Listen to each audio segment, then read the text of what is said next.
Good morning, everyone. Welcome to the 2020 NAMI Texas Awards presentation. My name is Greg Hanch, and I serve as the Executive Director of NAMI Texas. You may have noticed that we're doing things a little bit differently this year. Usually we would all be in the same room, enjoying each other's company and eating a delicious dinner. That isn't possible this year, but we can still celebrate our state's mental health heroes, hear from experts, look back on the year, and plan for next year. Hopefully, we can get back to the normal order of business next year. Thank you so much for joining us this morning. I would also like to thank the generous sponsors of NAMI Texas for their support and partnership this year. To the following sponsors, thank you so much for empowering Texans affected by mental illness. AbbVie, AstraZeneca, Bank of America, Blue Cross Blue Shield of Texas, CareSource, Cedar Crest Behavioral Healthcare System, the Hogg Foundation for Mental Health, Janssen, the Meadows Foundation, Medical City Green Oaks, Methodist Healthcare Ministries of South Texas, National Institute of Mental Health, Neurocrine Biosciences, Otsuka, Pharma, Pfizer, Takeda, Texas Bar Foundation, Texas Health and Human Services, Texas Judicial Commission on Mental Health, Texas Justice Court Training Center, We Work for Health Texas. Thank you so much to our sponsors. If anyone would like to support NAMI Texas, please consider becoming a member of our organization and donating to our efforts to expand access to mental health resources in Texas. You can become a member and donate by visiting namitexas.org. I would now like to go ahead and introduce Elise Banks, who is a member of the NAMI Texas Board of Directors and the host of the 2020 NAMI Texas Awards. Elise? Thank you, Greg, and good morning. Welcome to our first virtual presentation of our annual NAMI Texas Awards. Each year, nominations are made from all around our state to recognize people who have been outstanding volunteers and advocates for mental health. NAMI Texas is proud to celebrate this year's nominees and the recipients who have helped to further the goals of our organization. Our organization educates, supports, and advocates to improve the lives of millions of Texans living with mental health conditions and the people who care about them. NAMI Texas provides leadership, training, and technical assistance for 27 local NAMI affiliates around the state. As a grassroots organization, we require a team that includes many of you here today as advocates, volunteers, and sponsors. This team also includes the executive staff and board of directors that are in the trenches day in and day out to keep NAMI Texas at the forefront of mental health resources. If you are on the staff or serve as a board of directors for NAMI Texas, we thank you for your service. Let's begin with our first award presentation, the 2020 Charlie H. Shannon Advocate for Justice Award. Greg Hanch will present this award.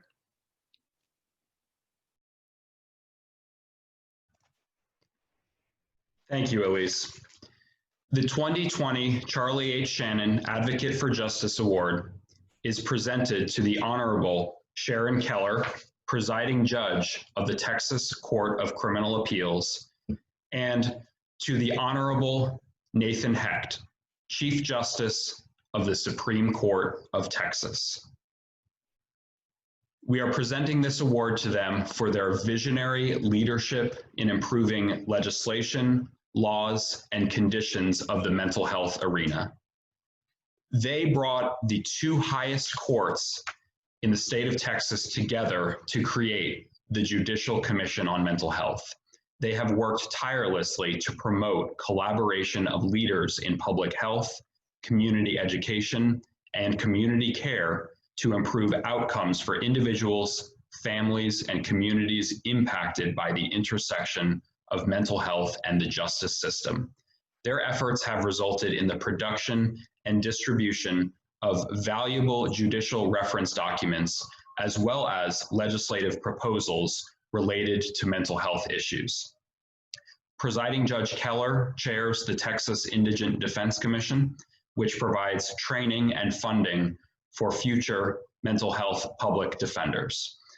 Chief Justice Hecht currently serves on the advisory committee of the National Center for State Courts and the Conference of State Court Administrators to improve the justice system's response to those with mental health issues. He is also the national president of the Conference of Chief Justices. These nominations were offered by NAMI Central Texas.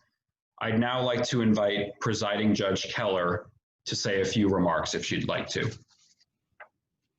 Thank you. Thank you for this award. It is such an honor.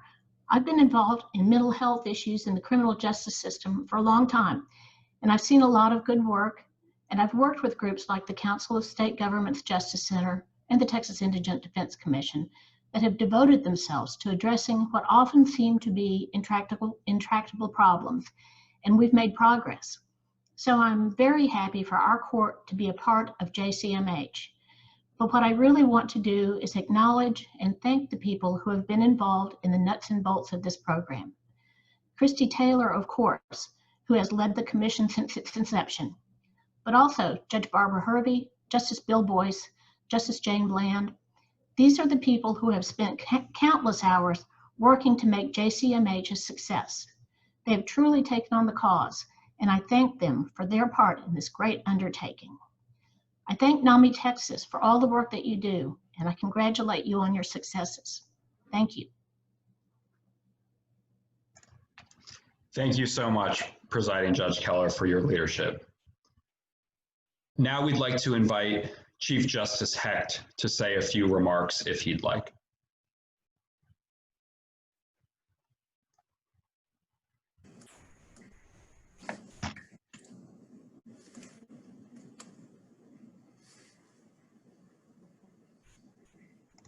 Chief Justice Hecht, are you there? If so, you may. Yes. I'm here. Great. Good. Thanks, Greg. Thanks for the recognition. It's a great privilege to work with Presiding Judge Keller on these issues, and I completely join with her. I was told to start my video, but I don't see it working. Don't worry about it. You can just proceed. We'll figure it out. All right. I'm privileged to serve with her. I agree with her that so much credit for the commission's work goes to our liaison to the commission from the Supreme Court, Justice Jane Bland, and the Court of Criminal Appeals liaison, Judge Barbara Hervey. Taylor is the executive director over there and just works tirelessly. And Justice Bill Boyce has given us such great direction. You know, this is really a historic commission. The Supreme Court of Texas and the Court of Criminal Appeals have never gotten together to form a group like this or to work together on a project like this. This was the first time that we'd ever done it. We sat together, all 18 of us, in the same courtroom on the same bench to hear testimony and presentations about why this would be so important in addressing the state's mental health issues. That was on January 11, 2018. And since then, the commission has just done enormous work. They've had 2 statewide summits. The first one had about 350 attendees. The third one starts Monday, goes Monday and Tuesday of next week. It'll be virtual like we are here this morning, like everything is these days. But they have 1,500 attendees registered for the conference. So this will really be a watershed time for the courts and the judicial system to be addressing these issues. You know, the courts are pledged to treat everyone who comes before them equally and fairly, but that requires that we take into consideration the particular situations of the people that come before us, each one. And the only way we can do that is with help from the mental health community and with training and instruction from the Commission on Mental Health, which they've given us. And then finally, I'll just say that in the short time the Commission has existed, it has really become a commission to look to for counsel by the other two branches of government, the executive and legislative, and we want that to continue. So we, on behalf of all this work that has been done in our two courts, I know Judge Keller and I are grateful for the award and happy to accept it this morning. And good luck and bless all your efforts at NAMI. Thank you so much, Chief Justice Hecht, for all your leadership. And thank you to both of this year's recipients of the Charlie H. Shannon Advocate for Justice Award. We appreciate you being here with us today and offering your inspiring and insightful remarks. Elise Banks will now go ahead and present our next award. Thank you, Greg. The 2020 Dedication to the Cause Award is presented to Adrienne Kennedy for extraordinary leadership and service to the Alliance over the course of many years. Adrienne is a volunteer who's profoundly impacted the lives of thousands of families and individuals during more than 14 years of volunteer service with NAMI Austin, which is now NAMI Central Texas, NAMI Texas, and NAMI National. Not only has Adrienne actively served on the board of the Austin Central Texas affiliate, she has been the de facto executive director before the affiliate hired its first staff. She's a trainer in NAMI's signature programs, including Family to Family, Family Support Groups, Parent Teacher as Allies, Basics, and Providers, and she steps in to facilitate or teach as needed. Adrienne was elected to the NAMI National Board for 2 terms and served as board president during 2018 and 2019. On the national level, she's been a vocal advocate for diversity and more attention to the intersection of mental illness and criminal justice, among other issues. Recently in Texas, she's been a powerful and inspiring voice for change in her role as Texas's first judicial commission on mental health. NAMI Central Texas offered Adrienne's nomination, and we invite Adrienne to speak at this time if she would like. Thank you. Thank you so much, Elise. Before I offer my thanks for this honor and share what this honor and award means to me, I want to acknowledge and congratulate Chief Justice Nathan Hecht and Presiding Judge Sharon Keller, the 2020 recipients of the Shannon Advocate for Justice Award. They've earned high marks not only in Texas, but nationally for their judicial leadership, their vision, and their wisdom, all well-deserved accolades here and across the country. So for me now, it's a humbling experience for me to be here today and receiving this award. Huge thanks to Andrew Horner, President of NAMI Texas, and the entire NAMI Texas Board for selecting me for this great honor. And to my fellow NAMI Central Texas Board members and Karen Reynes, the ED, who nominated me. My family and I first found NAMI 6.5 years into our son's illness, and a long journey it was, as we wandered the maze of crisis care, top medical providers, and a mountain of good clinical information. But we were equally confounded by mountains of uncertainty and isolation until we found NAMI. NAMI gave us the missing ingredients that we desperately needed: peer-led education and support provided in small circles of other families, key bits of information along with NAMI wisdom that addressed our uncertainties with more than information. These were short discussions and being together that revealed not only important similarities, but also the wide variations of lived experience from others. Sharing without shame, calming the chaos, new levels of empathy to open doors of understanding. And suddenly, after 6+ years, we had found our safety net. So nothing could stop my determination to give back. This is the original give to get, and to do whatever possible to grow and strengthen NAMI. So my personal dedication to the cause started right then in 2005, with dedication to wellness and recovery for myself and my family, and for the countless individuals and families who I believed deserved to find NAMI 6 years sooner than we had. That commitment has been the fire in my belly that's has fueled the last 15 years of my full-time NAMI volunteering. So please now understand that what I've accomplished has been the direct result of others. First, my husband, Hal, and his dedication to make possible my long hours on NAMI projects and work. And all the NAMI people who believed in me and welcomed me. June Scoggin at the local level and Jackie Shannon when I ran for the national board, a position actually that she had held many years before me.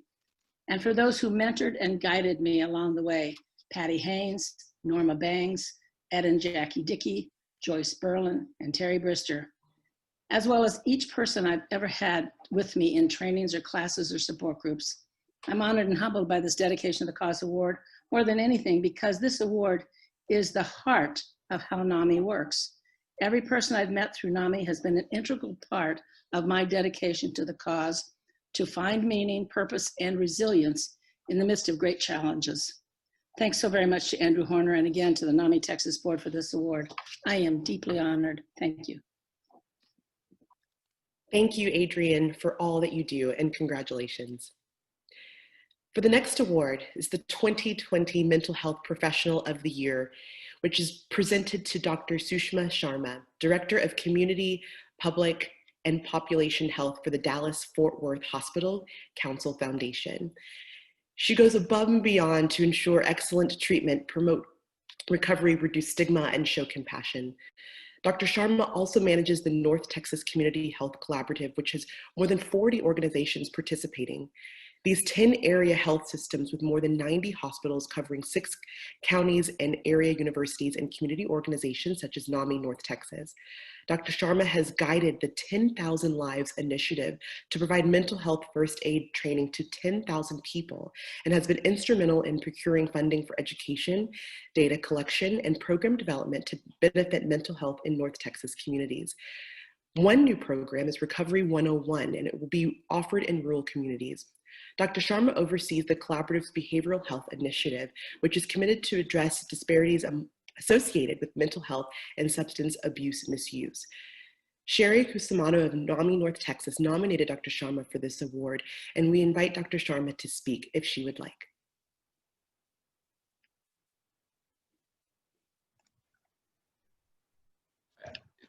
Thank you, Elise. And I'm not sure that Dr. Sharma is with us at this moment. Let's just give a second to see if she pops on, and then we can, if she doesn't, we can move on to the next award.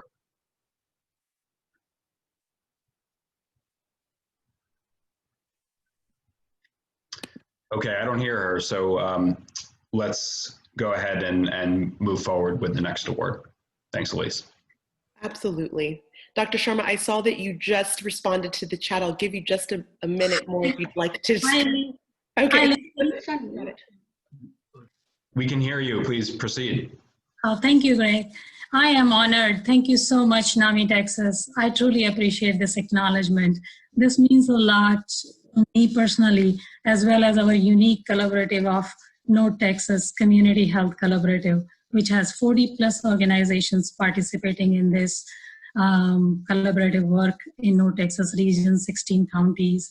And as we address disparities associated with mental health and substance abuse in North Texas region. This award, I'm accepting this award on behalf of each and every member organization, 98 hospitals, all local mental health authorities, community-based organizations like NAMI Dallas, Mental Health America, and many more. And we are thankful to DSHS and HHSC for providing funding support for this program. So we are honored. Thank you so much. And I want to thank on behalf of each and every partner organization for this award. Thank you. We appreciate your support. Thank you so much, Dr. Sharma, for your incredible efforts to address mental health in the North Texas area. For our next awards, the 2020 Jackie Shannon Enduring Volunteer Award, which is presented to Carmen Ortiz of NAMI San Antonio for consistent dedication and effective work over many years in service to the Alliance. Carmen's dedication has been life-changing for many people during the years she's been a NAMI volunteer. For a number of years, Carmen has taught family-to-family classes and led support meetings in both English and Spanish. She has influenced others to become volunteers of NAMI San Antonio and be trained to lead its programs. One of those who was taught by Carmen, said, "If it hadn't have been for Carmen, I think I would not be this confident about helping others or about sharing my story with others." She shares an extensive collection of resources and contexts to help people with specific needs, such as hospitalizations, criminal problems, and finding a psychiatrist. Carmen stays informed about the development of local programs that impact the health and well-being of people with mental illness. During the years 2005 through 2017, she was involved in the Bexar County Mental Health Task Force as coordinator of mental health initiatives. Carmen was nominated by several grateful members in NAMI San Antonio, and we invite Carmen to speak if she would like at this time.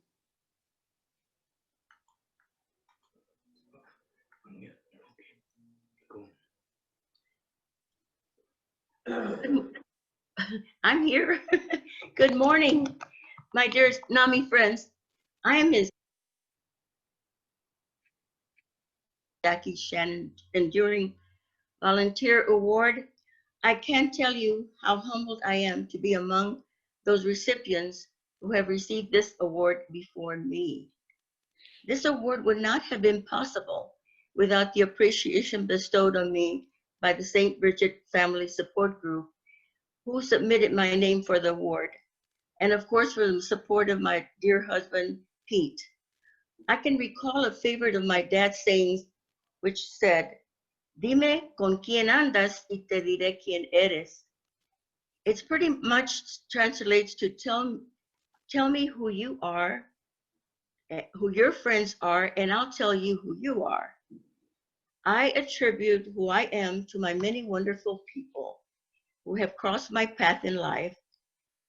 I can tell you for sure that the inspiration that I have acquired from the NAMI organization, the leaders, from the dedicated volunteers, have been invaluable for our family.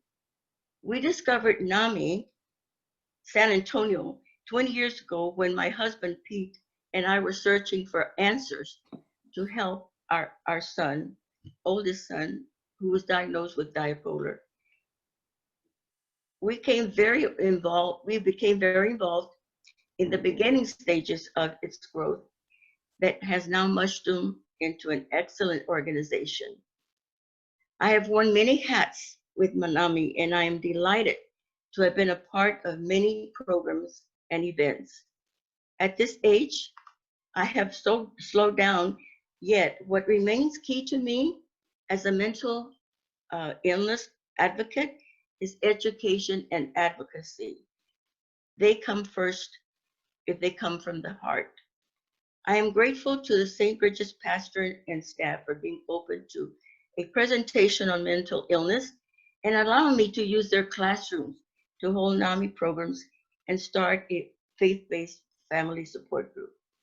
Being a facilitator for over 11 years has been really rewarding and a real joy for me. A huge surprise that I must tell you about brought tears to my eyes when the core group came over to my house. And I had the greatest surprise. One Saturday morning, they drove by my house honking from decorated cars with posters, balloons, and crepe paper, flying with screams of cheer, shouting out, "Congratulations, Carmen. Yay, NAMI." Needless to say, I believe our entire block is now very curious about what NAMI means. What a way to promote our NAMI organization. And I would like to close with a quote from Emma Brombeck. Some of you older people must remember her. "When I stand before God at the end of my life, I would hope that I would not have a single bit of talent left and could say, 'I used everything you gave me, Lord.' Thank you, thank you, thank you." Thank you so much, Carmen, for your inspiring words and all that you've done. Congratulations. The 2020 Mark Korenik Peer Quality of Life Award is presented to Jennifer Gordon of NAMI Greater Corpus Christi for fearlessly showing the world what recovery means by speaking out and advocating for the rights of people diagnosed with a mental health condition. Jennifer has been a NAMI Connection Recovery Support Facilitator for almost 3 years. She's also a presenter for In Our Own Voice and Ending Silence, and is looking forward to being a peer-to-peer teacher. Jennifer has willingly shared her personal journey of recovery to varied audiences, from high school and middle school students to mental health professionals, law enforcement, CIT trainees, and the general public. Jennifer enjoys sharing her life experiences to help people, especially those in law enforcement, better understand how to interact with a person who has a mental health condition. Jennifer also volunteers at her local food pantry and her church. She strives to show the world that recovery is possible and to inspire hope in those around her. The NAMI Greater Corpus Christi leadership team is proud to have nominated Jennifer for this award, and we invite Jennifer to speak at this time if she'd like. Good morning. First of all, I'd like to congratulate all the other award winners. I'd like to thank Jim and Diane Hall and Andrew and Angela Horner for bringing NAMI to Corpus Christi. Also to the whole NAMI Texas and NAMI Greater Corpus Christi family, especially to my friends Brandy Laney and to Angela Horner. And of course to my husband, who is very supportive and very patient and very loving, Kyle. I love that Fearless is a part of this award because fear has shaped my whole life since childhood. And as I reflected on the award, I thought about a journal entry I made about 6 years ago, and I called it My Life Through the Blinds, because my mental health had so deteriorated throughout the years that I was trapped inside. NAMI and my husband Kyle have been there through every step of my recovery. I am not a victim. I am a survivor who is so fortunate to be able to pass hope on to families, peers, teachers, students, and even, yes, the police department. That recovery is possible and you are not alone. For the first time in my life, I have a community. For the first time in my life, I like me. I'm quirky, I'm passionate, I'm empathetic, I'm loving, and most of all, I am very, very grateful. Thank you very much. Thank you so much, Jennifer, for fearlessly showing the world what recovery means. For our next award, Greg Hanch will present.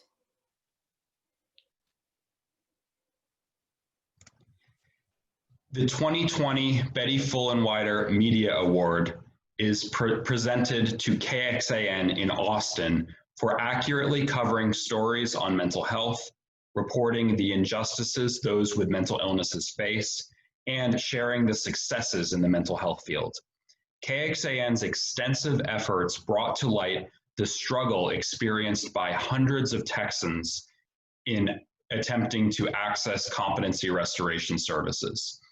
The KXAN series Locked in Limbo and an entire series of its Catalyst podcast described how so many individuals with mental health conditions wait in jail for extended periods of time to access these court-mandated services. During interviews with some of these individuals, their family members, members of NAMI Central Texas and NAMI Texas staff, KXAN put a face on this neglected process and raised its public profile. Their reporting provided information about the delays and scarcity in the system of competency restoration in Texas. The series included the perspective of a defense attorney and a state legislator who has proposed improvements to the process. Their journalism efforts included video, audio, and print media, and showed that recovery is possible. People can thrive if they can access the right care. Josh Hinkle of KXAN will be accepting this award today.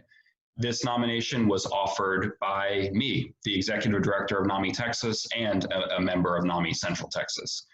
We invite Josh to speak if you would like to. Hi there. Thank you so much to NAMI Texas for this honor. This investigation being recognized that Greg mentioned, Locked in Limbo, was a tough topic for us. The stories we shared were heartbreaking. Families going through hell, trying to navigate a broken system when their loved ones get stuck in jail awaiting a state hospital bed to receive competency restoration and hopefully mental health help. Hundreds of people every year, like Greg said, face this same scenario in Texas, but there is work being done to find alternative ways to address this problem and also improve the methods that already exist. We are grateful for both NAMI Texas and NAMI Central Texas for taking part in this project, and to the determined and compassionate leaders and staff of both organizations. They've been invaluable resources for public awareness and many stories KXAN has told surrounding mental health. Thank you to the team at KXAN that worked on this project with me: David Barrere, Arzo Dost, Chris Nelson, Robert Sims, Eric Henriksen, and Rachel Garza, along with many others who contributed. We also appreciate our bosses, Chad Cross and Eric Glassberg, for their support of telling stories in innovative ways to better inform Texans of such complex and important topics like mental competency. We hope our investigation and this recognition help remind policymakers and state budget writers that there is still work to be done in the upcoming legislative session. To explore our project, just go to lockedinlimbo.com. Thank you. Josh, the Locked in Limbo series and Catalyst podcast were absolutely incredible. And I encourage anyone who hasn't checked those out to do so. They shine a very much needed spotlight on the competency restoration system and the people who have not been able to access it. Thank you so much for your journalism.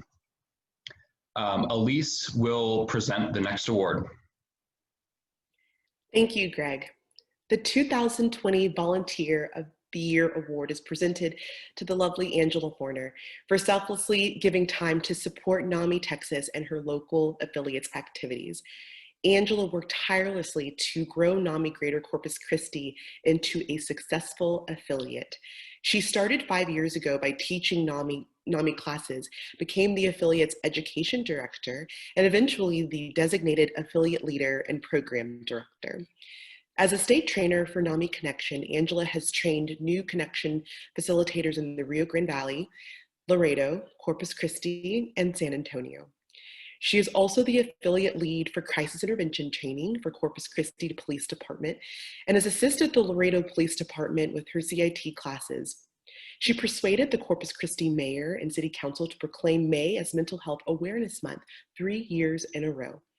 Angela is a certified mental health first aid trainer and helped NAMI Texas train 600 people. She has worked hard to ensure a smooth transition from in-person to online affiliate programming during the pandemic.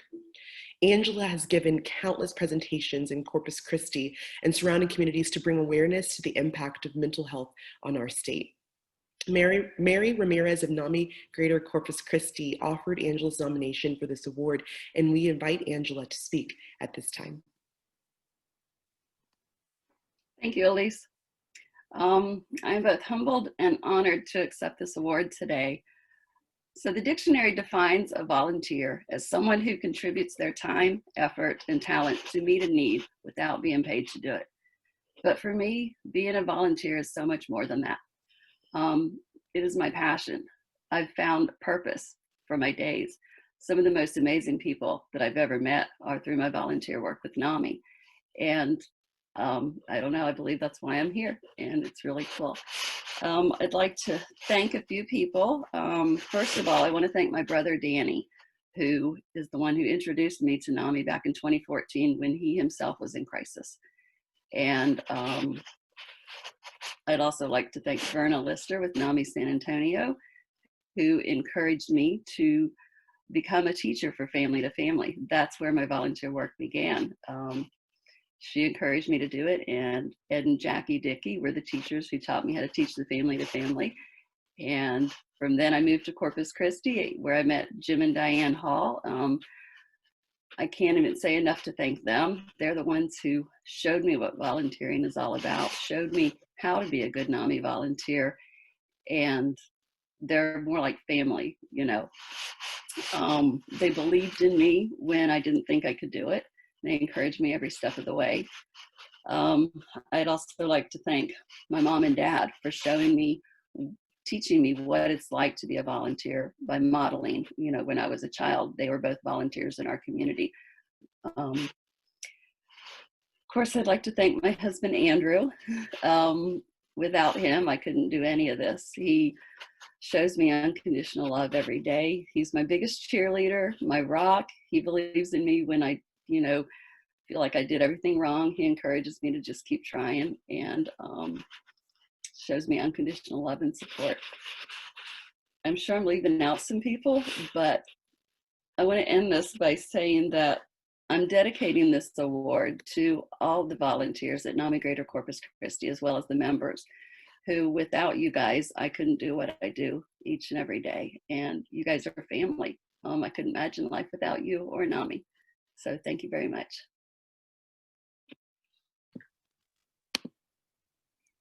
Thank you so much, Angela, for your tireless efforts. And on behalf of NAMI Greater Corpus Christi and NAMI Texas, we thank you. For our final award this morning, it is the 2020 Youth Volunteer of the Year Award, which is presented to Nyla Hodge of NAMI El Paso for selflessly giving time in the past year to support NAMI Texas and local affiliates' mission and activities.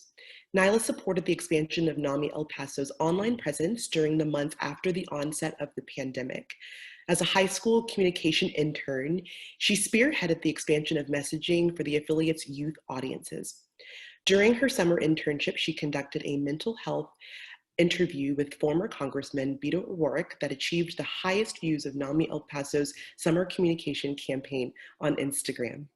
Her initiative, creativity, and understanding of the complex dynamics of social media engagement, combined with her intellect and dedication to community service, it shows how Nyla to be one of the most effective youth advocates for mental health in the El Paso border region.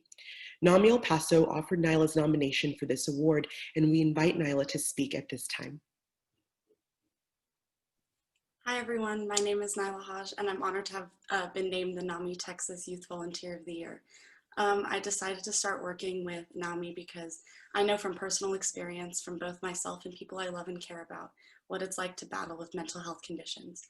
I wanted to be part of the effort to help educate and support others who are struggling with these same issues, but don't realize the resources that are available to them. With NAMI, I've been able to help in removing the stigma surrounding mental illness and create an open conversation about these topics. Now more than ever, it is important that we take care of ourselves and offer support to the people in our lives that might need it. I'd like to thank Isidro and Sarah for continually supporting me and mentoring me during my time volunteering here. I definitely wouldn't be in front of you today if it wasn't for their guidance. I haven't been with NAMI for very long, but I know that this is something I want to continue being a part of for a while. Again, thank you so much for presenting me with this award. I hope to continue showing everybody that I'm deserving of it. Thank you. Thank you, Nyla, and congratulations. Your hard work is making a big difference for mental health in your community. And with that, we thank you for coming to honor all of these wonderful people today. As we transition to our keynote speaker, we invite you to take a 1-minute stretch break. Thank you for coming.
Well, thank you all for sticking with us, and congratulations again to all of the awardees. We now have a very special keynote presentation. This is going to be really great, and we're honored to have Kenny Wilson with us here today. Kenny Wilson is the president and CEO of Haven for Hope. He joined Haven for Hope as president and CEO in April of 2016. He leads Haven for Hope's 200+ employee workforce in their mission to transform the lives of people who are experiencing homelessness. Prior to Haven for Hope, Kenny Wilson served as market president for Bank of America in San Antonio, a position he held since 2000. He also served U.S. Trust, Bank of America Private Wealth Management as managing director and market executive, overseeing the investment management, credit, trust, and banking services for high net worth individuals and families in San Antonio, Austin, and Midland. I've had the good fortune of visiting Haven for Hope several times over the last few years, and it's incredible to see in person the work that they do there to transform the lives of people experiencing homelessness.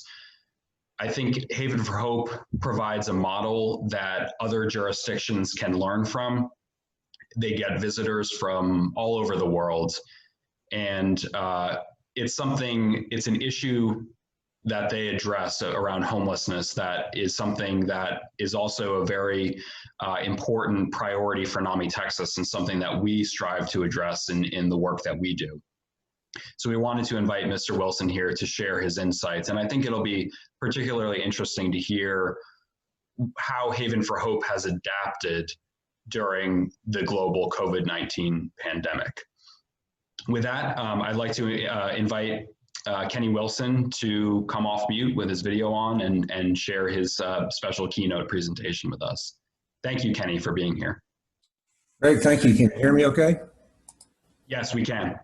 Oh, now the video started. Thank you very much. Thank you for the introduction, and thank you to all of you for dedicating Saturday to a very important purpose. And I'm honored to get to share with you a few minutes, a little bit about what Greg said, that I enjoyed listening to all the award winners and all the variety of experiences.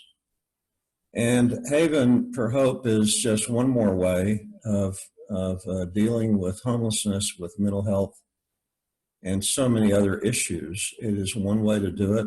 It's a way that I'm very fond of what it does, because I get to see it every day and every night, and we see the success stories that are remarkable. And so I'll share with you a little bit about what Haven is, and some about COVID, and more along the lines of the prevalence of mental illness for those who live at Haven and stay here, and how we deal with that.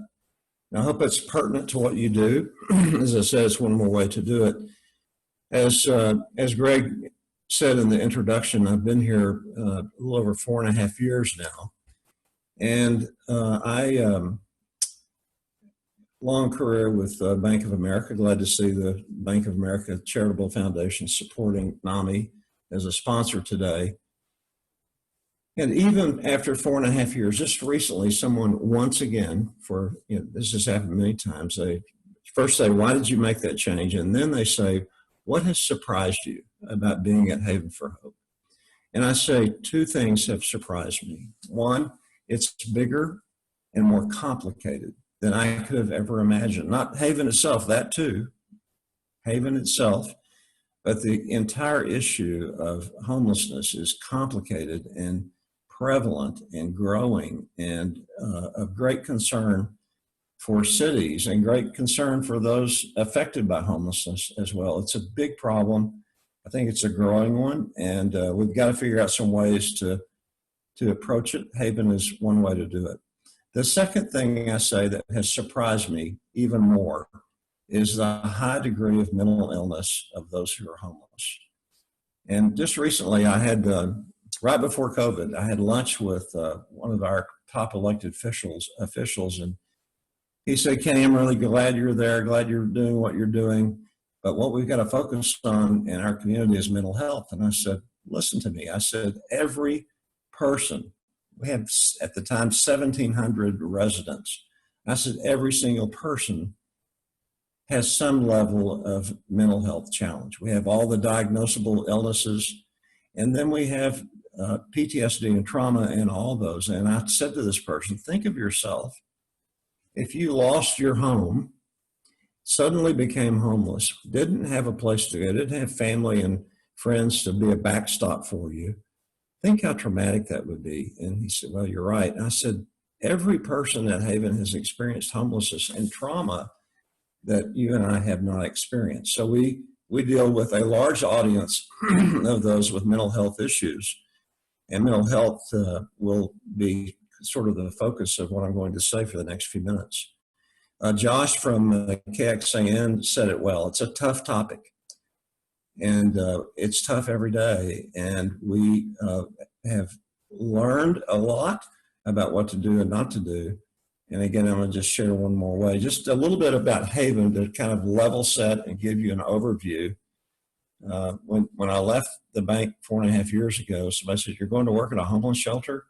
And my answer to that now is no, it's not a homeless shelter. We have a sheltering piece of it, but it's much more. Greg used the word transformation. That is a key word for us. And we value that goal and live by it. It is not a shelter. It is so much more. It opened in 2010, so it's a new institution. Our founder and board chairman, Bill Greehey, had the vision for it, had the heart for it, and had some money to put in it, and had the influence to bring others to the table on it, including the mayor at the time, the city council, the state, others, and it was a wonderful collaboration, a word I'll use quite a bit today. It's 22 acres. We have 17 buildings. It was a blighted area just outside of downtown. It is now a refreshed area and getting better. Our budget is $24 million annually. We met our budget as of September 30th in spite of COVID and in spite of a big hit on our revenue side. And we have a very diversified funding stream, quite a lot from philanthropy, from private donors, over $6 million. We have almost 300 staff now. We have 184 partner agencies with which we work and help do our services, 70 of whom are officed on the campus. So anytime we've got 300 staff members, 24/7 operation, and another 200 to 300 staff members of partner agencies that provide services at Haven. Collaboration is a big deal here, and it makes a big difference. Before COVID, we were having about 1,000 volunteers per month. That has a high imputed cost to us to lose those. They were doing valuable work. We will get them back later. The success, I think, has been phenomenal since it opened in 2010. I wasn't here at that time, but since then, well over 5,000 people have come here, have worked on what they had to work on, and gotten housed. 5,000 people, more than 5,000. Some of those, it took a while. Some of them, it took, you hear the term housing first. We do that. We say, this person needs a house. We get them one. We help them. We might pay a month or 2 or 3 of rent, a deposit, get them on their feet again. Others have much to work on, a lot of which we're going to talk today regarding mental health. A unique aspect of Haven's operation, I think it was Jennifer that won the award, we have about 20% of our staff are certified peer support specialists.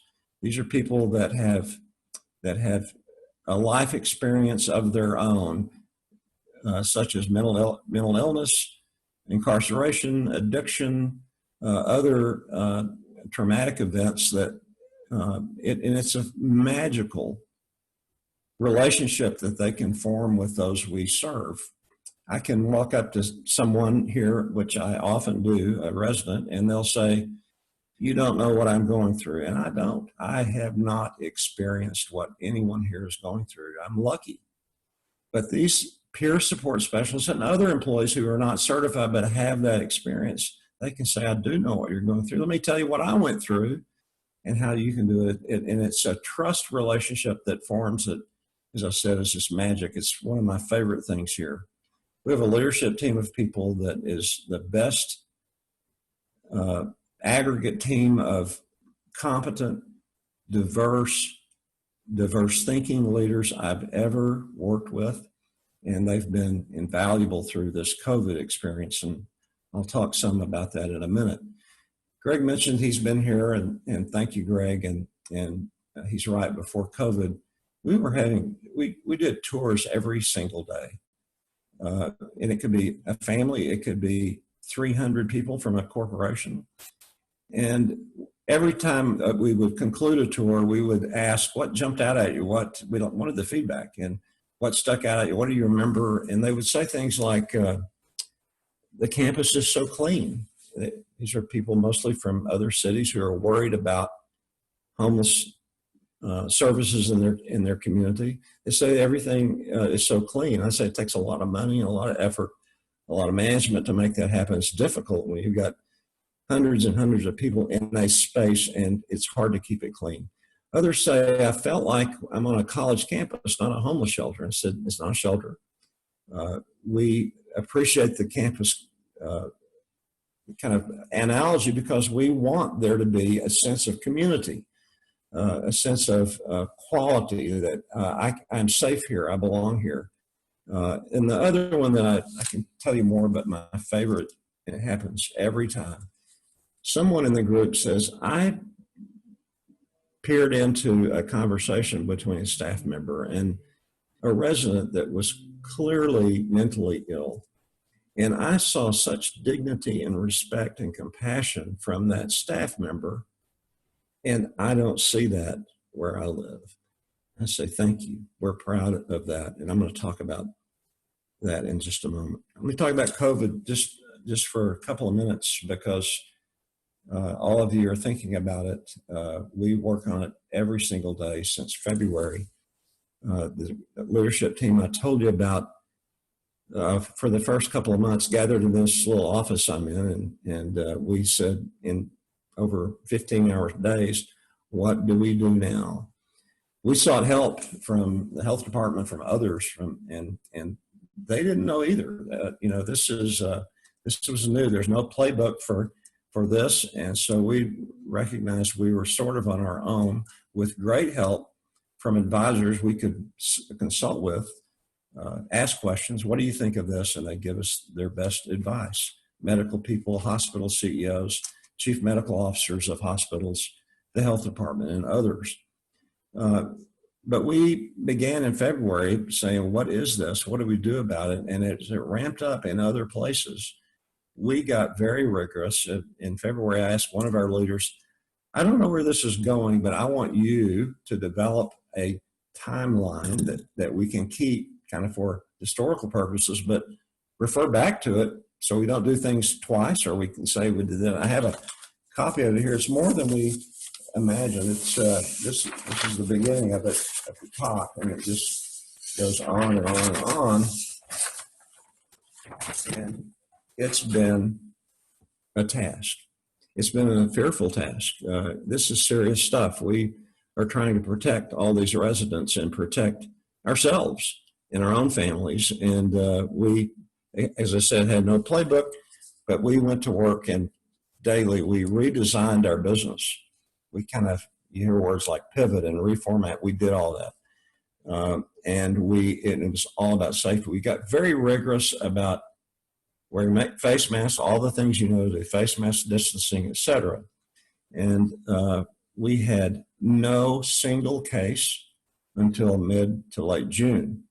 Now we've had a few. It is remarkable to me how few cases we've had. We have a very, as a rigorous system. If someone is symptomatic, they're off the campus immediately. We have a nice place for them. We take care of them. We have staff helping them. We get them tested.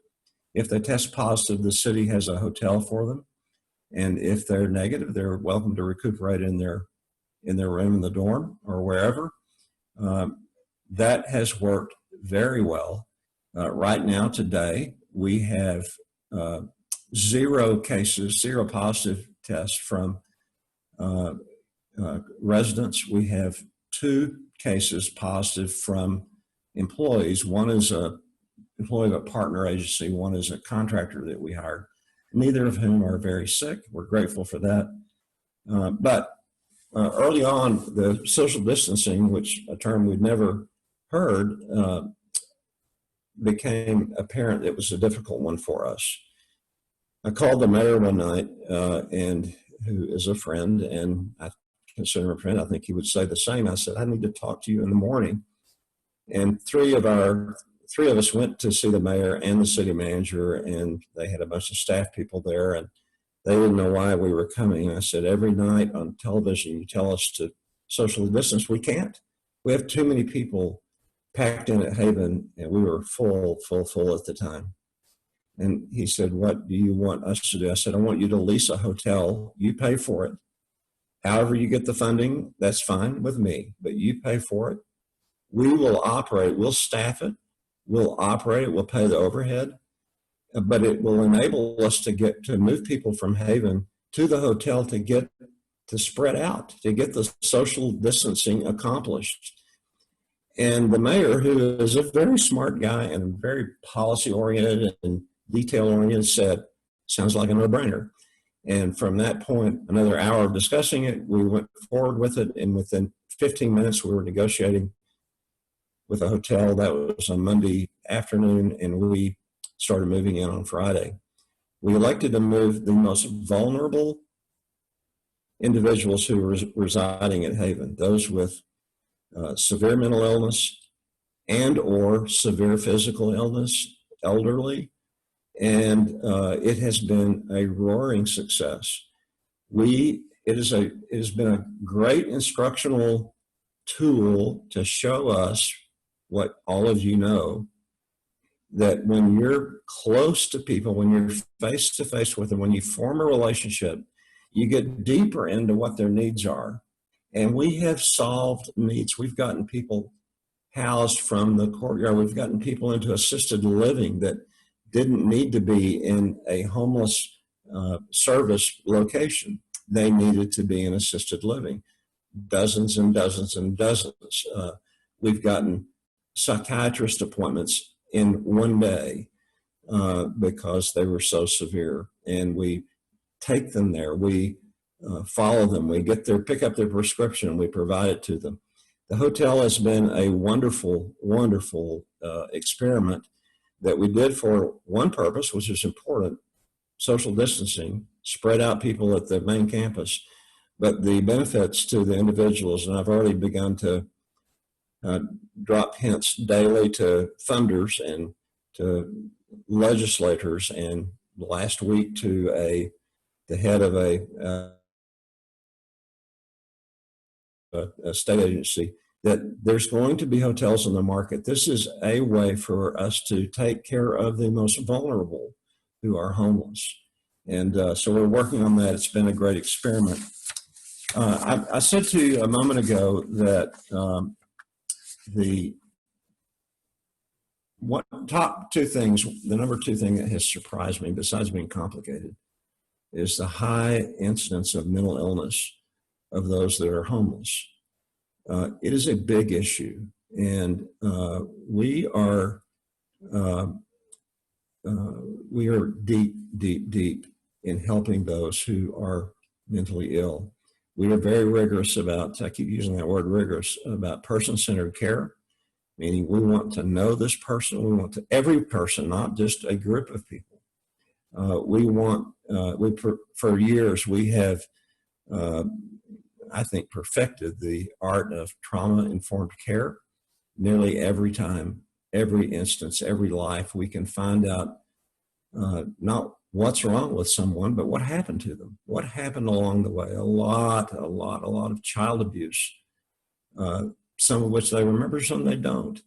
A lot of trauma in every way. And then you've got the people that for the first time have been homeless, and they are confused and scared and traumatized by it. We get to know them, trauma-informed care. Let me give you some principles I've written down just for this morning. And I've spent a lot of time through COVID kind of getting, I've always been deep from the first day into the clients. Now I've gotten a little deeper into what we do and how we take care of them.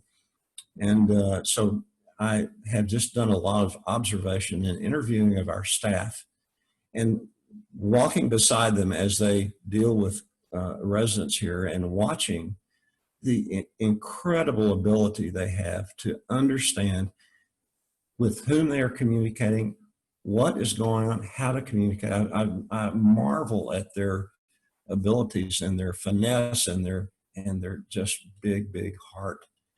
I've written down some principles. I had 13, and I thought that's not a good one to end on after Halloween. I'll maybe do 14.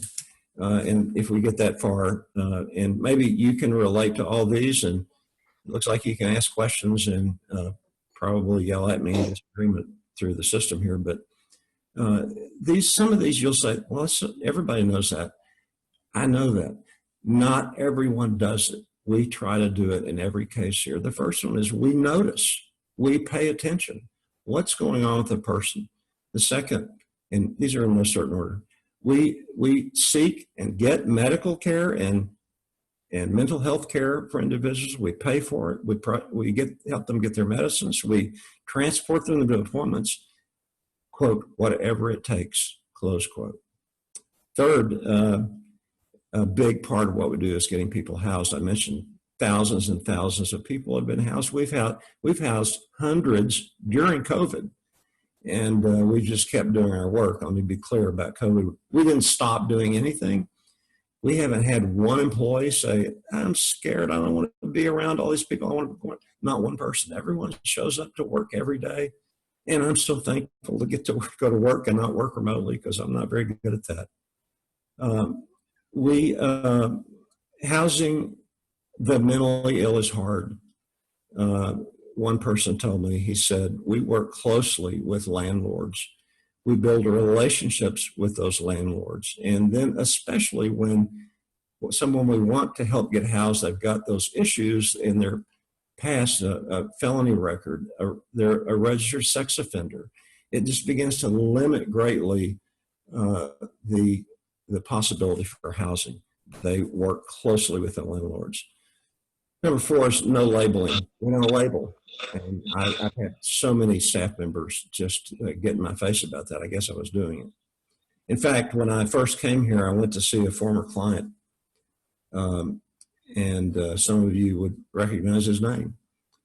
A very prominent Texan. And he said, you know, Kenny, I am very proud of you. I'm going to miss you at the bank and really grateful for what you're doing. But you just need to understand those people don't want help.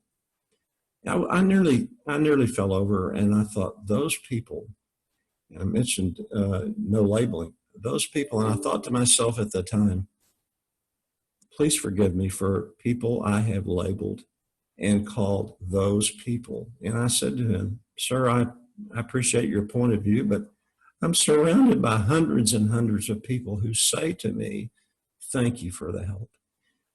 No labeling. One said, we ask, what is recovery to you? I think that's a question of dignity and respect and deep understanding of the individual. Number 6, quote, we don't mandate the recovery. What is recovery to them? Even the severely mentally ill, we ask, what is recovery to you? Number 7, quote, we show up. Well, they show up for work. What does that mean? They show up whenever they're needed. I mean, they follow those whom they house, those with mental illness, and they do what is needed. It's consistent. They show up. Number 8, quote, when a resident stops their medication, we don't criticize them. We don't judge them. We support them. Number 9, we don't become numb to mental health issues, we continue to provide a human response each time.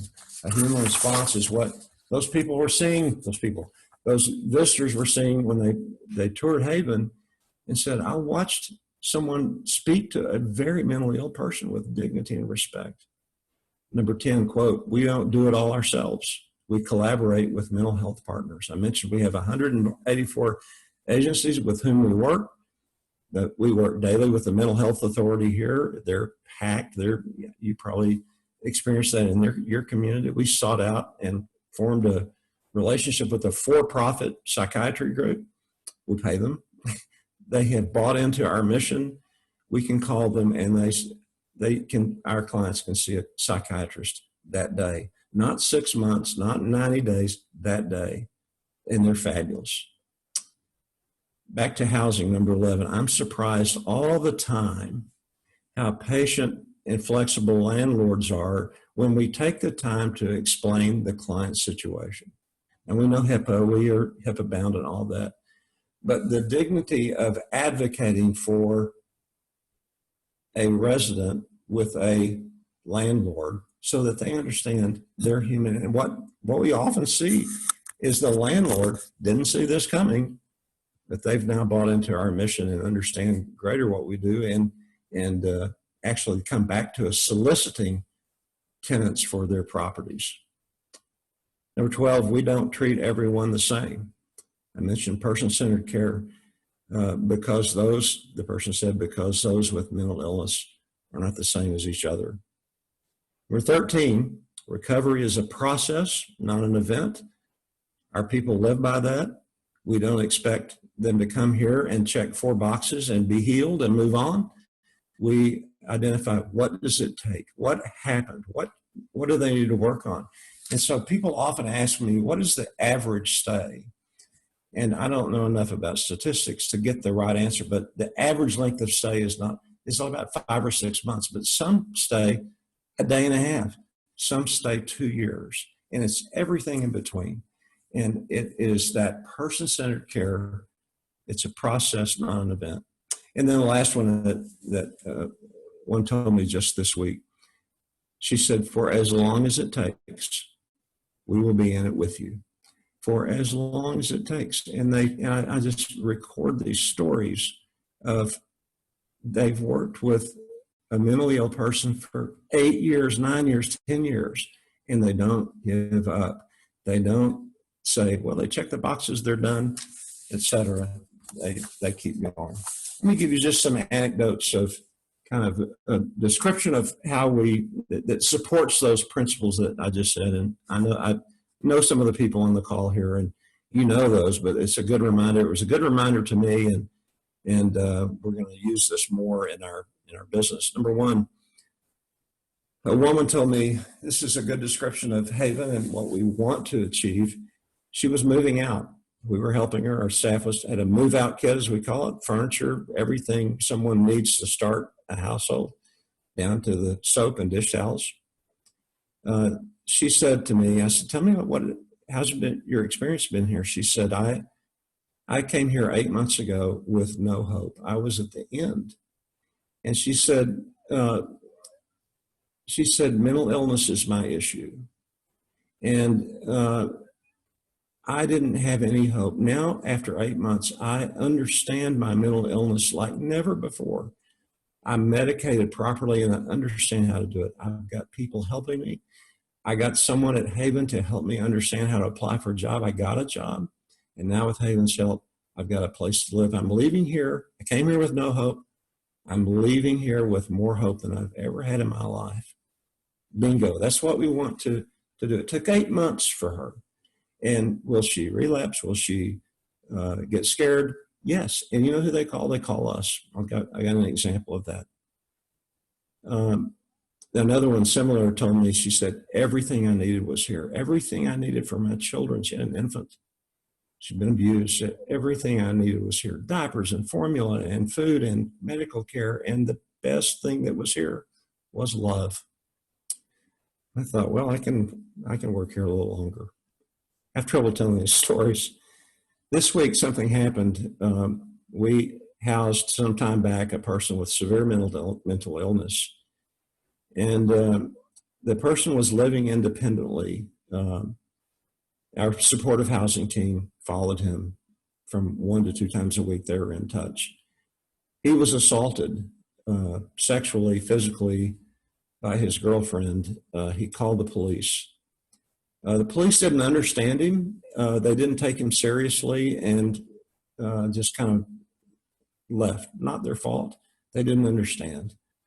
It happened again. The assault happened again. He didn't call police. He called his supportive housing team, our folks here at Haven, who immediately got him to the hospital, got the police back to file a report, got with one of our partners to take some legal action to get a restraining order on the individual. And they surrounded him with care and structure and love. And he remembered with whom he had a relationship. And that principle I mentioned, we show up, we collaborate, we're going to be with you, whatever it takes. We validate him, we heard him, and we took care of him. The third one, this is very recent. Case manager said to me, it's hard to get someone with mental illness to trust providers like us when providers have failed them before. So that's an obstacle that we face. And we have a woman that is in her early 40s, and this was a long conversation I had with the housing case manager, and she started out the relationship by saying, I know you don't trust me, reflecting her past trauma and disappointment. She continued that kind of attitude, and she began lying, blatant lying to the case manager to cover up something. And the case manager even considered a career change. She said, I'm not effective. I can't make this happen because she doesn't tell me the truth. Time passed as they learned that she had been diagnosed with early onset dementia. She was lying to cover up what she knew she was forgetting. When we realized that, we were able to take care of her in a different way.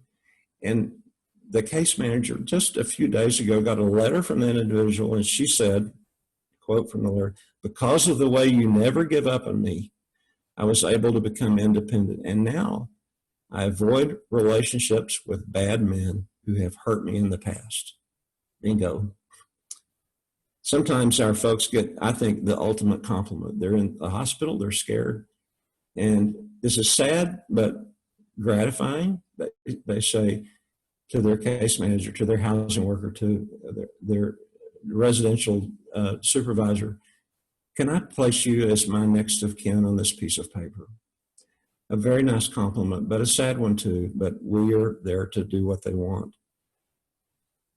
Just several days ago, someone at the hotel that I told you about, they saw a young man walking funny and thought they stopped him and said, are you okay? You don't look like you're walking correctly. And he said, well, my feet hurt. And they said, how come? And he said, well, these shoes. And he said, what size shoe do you wear? He said, I wear a 16. And he said, what size shoes do you have? And he said, I have 13s. He'd had so much trauma and disbelief and things in his past that he didn't know to ask for help because he's been refused help. And we immediately, that minute, got him the right shoes and heard him and showed up. The dorm is a place this goes on all the time, and I'll finish with this.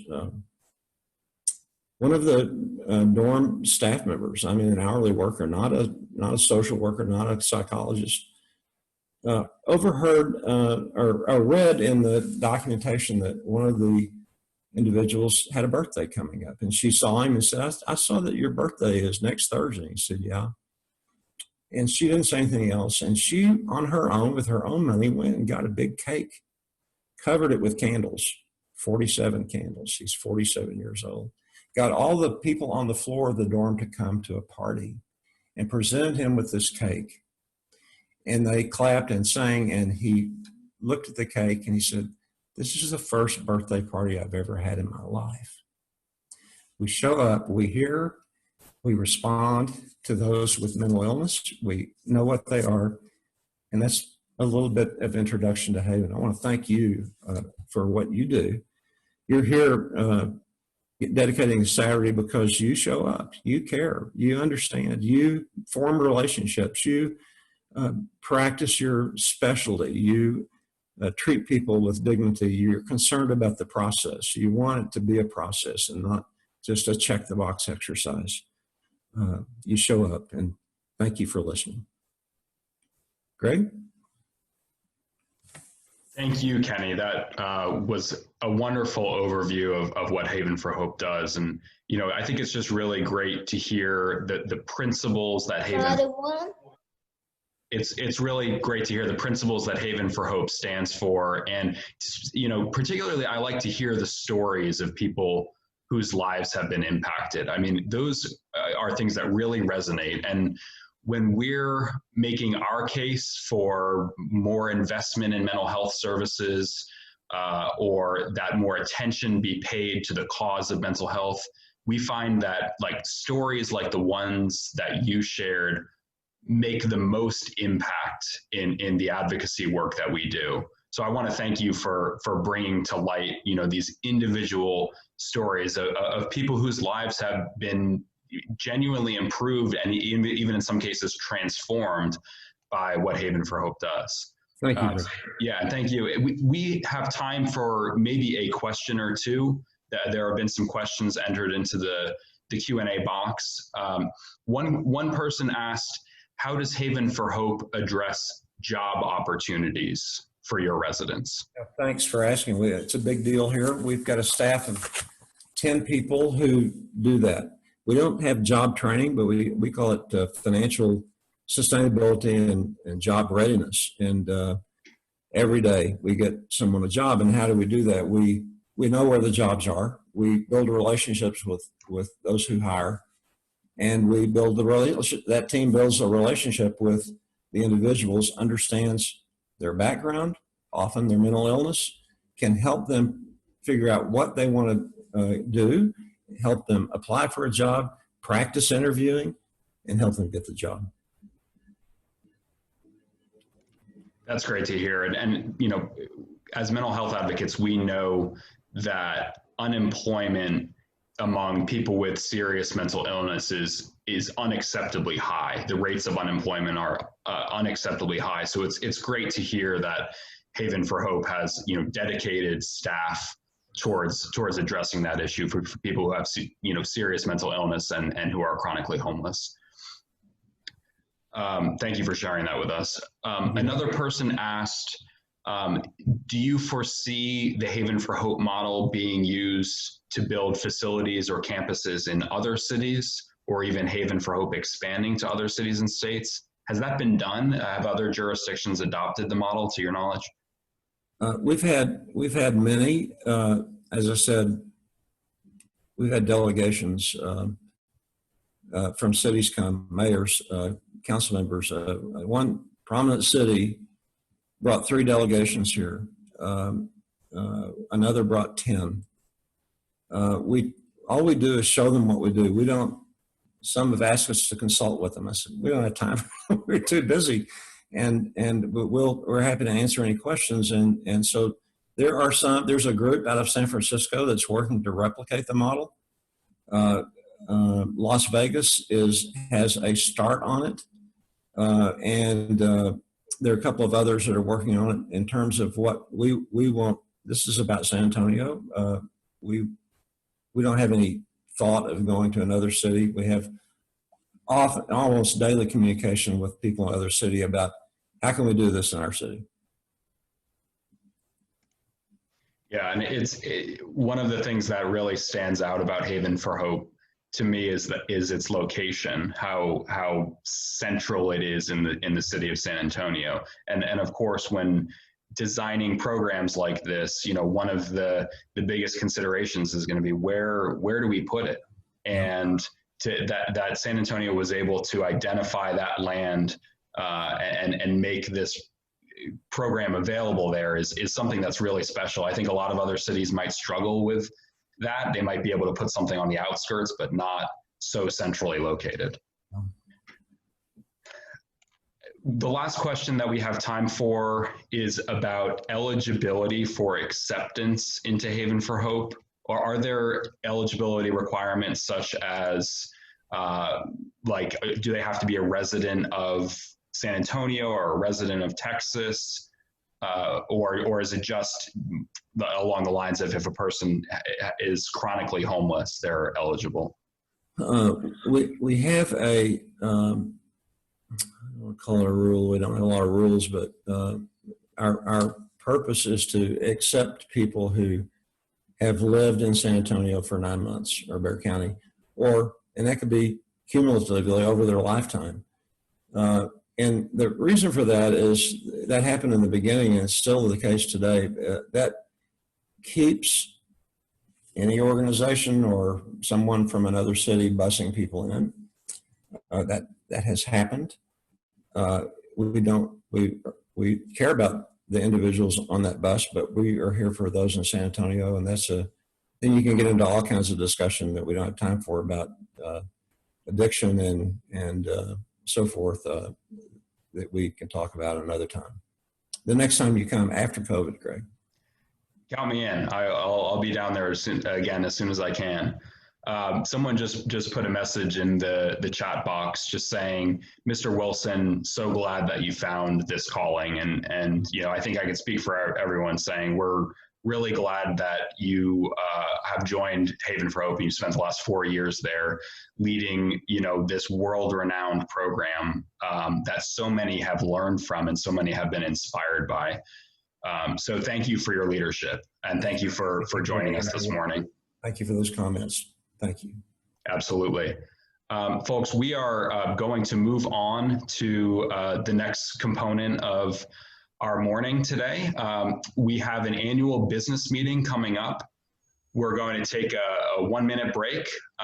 We'll be back at about 11:23, 11:24 with the NAMI Texas annual business meeting. And I encourage you to stick around because this is a great opportunity to learn about NAMI Texas's recent accomplishments, our current programming, and our vision for the future. So please stay with us and we will launch into our annual business meeting in just a minute or two. Thank you all so much, and thank you, Kenny.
Okay, welcome back everyone. Hopefully everybody's made it back from their quick little break. I want to take the time to, my name is Andrew Horner. I'm the board president for NAMI Texas. And I'd like to thank, Elise and Greg and all the awardees for the award ceremony. You guys are making a difference in the world and we are greatly appreciated. Thank you, Kenny, for Haven for Hope and just everything you're doing for us here in Texas and really helping out the communities as well. I'd also like to take time to thank NAMI Texas leaders, volunteers, and friends for spending your time this Saturday morning with all of us. I'd like to thank our amazing board members, our committee chairs, officers, staff for growing NAMI Texas this year. As we all know, 2020 has been a challenging year for all of us.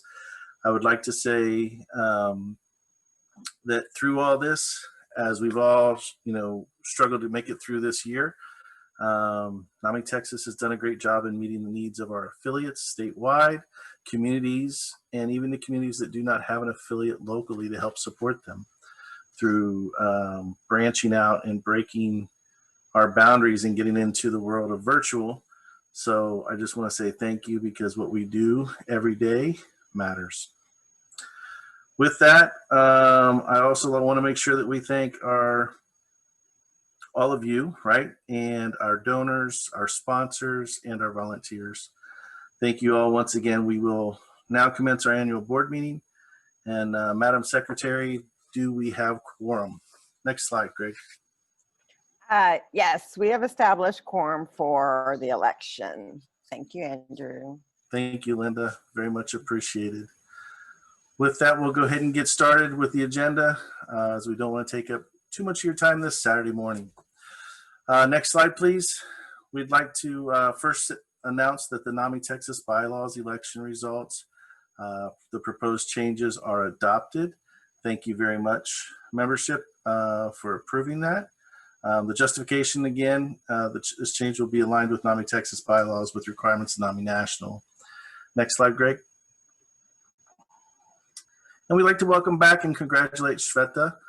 Shweta's been on the board. She's actually chaired the Strategic Planning Committee and helped us get that lined out, as well as just been an intricate part of helping out in everything we do across the board. I can't thank her enough for everything she's done and the undertaking she's taken on. She's a valuable asset to the board, and I'm just honored to have her join us back again on the board. So thank you, Shweta. Congratulations. Next slide. And I would also like to welcome and congratulate Diane Parton for joining the board, volunteering to step up and allowing her skills to be used for NAMI Texas and the growth of NAMI across the state of Texas. Thank you, Diane. We're very glad to see you and glad that you have volunteered, and look forward to another great year, or actually 2 years with you on the board. Greg, next slide. And then this leads us to our treasurer's report. And with that, I'll hand it over to Commissioner Stout. David? Thank you, Andrew.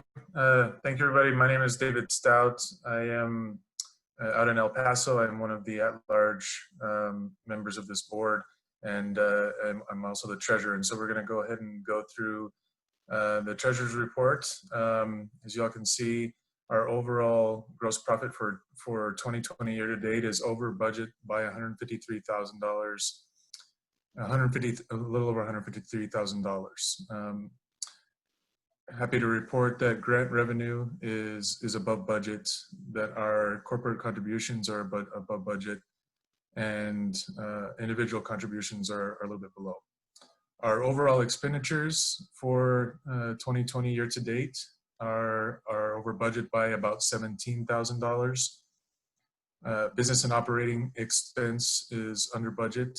The payroll is under budget. Our affiliate support is over budget, and program development is over budget.